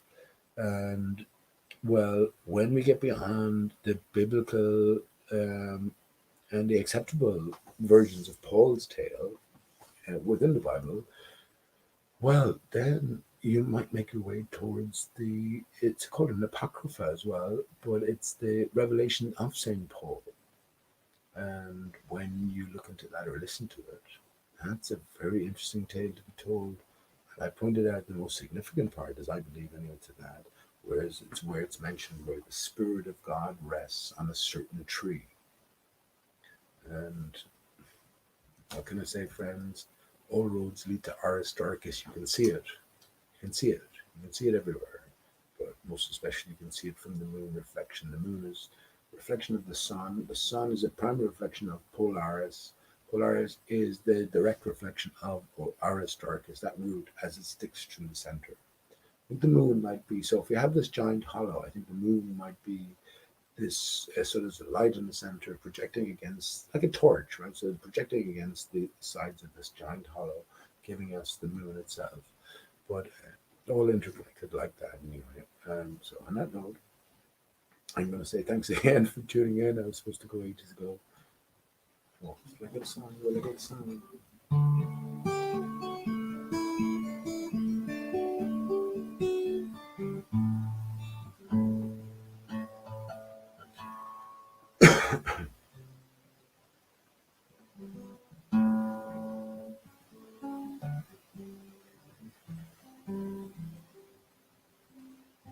It's gone blank now for a song.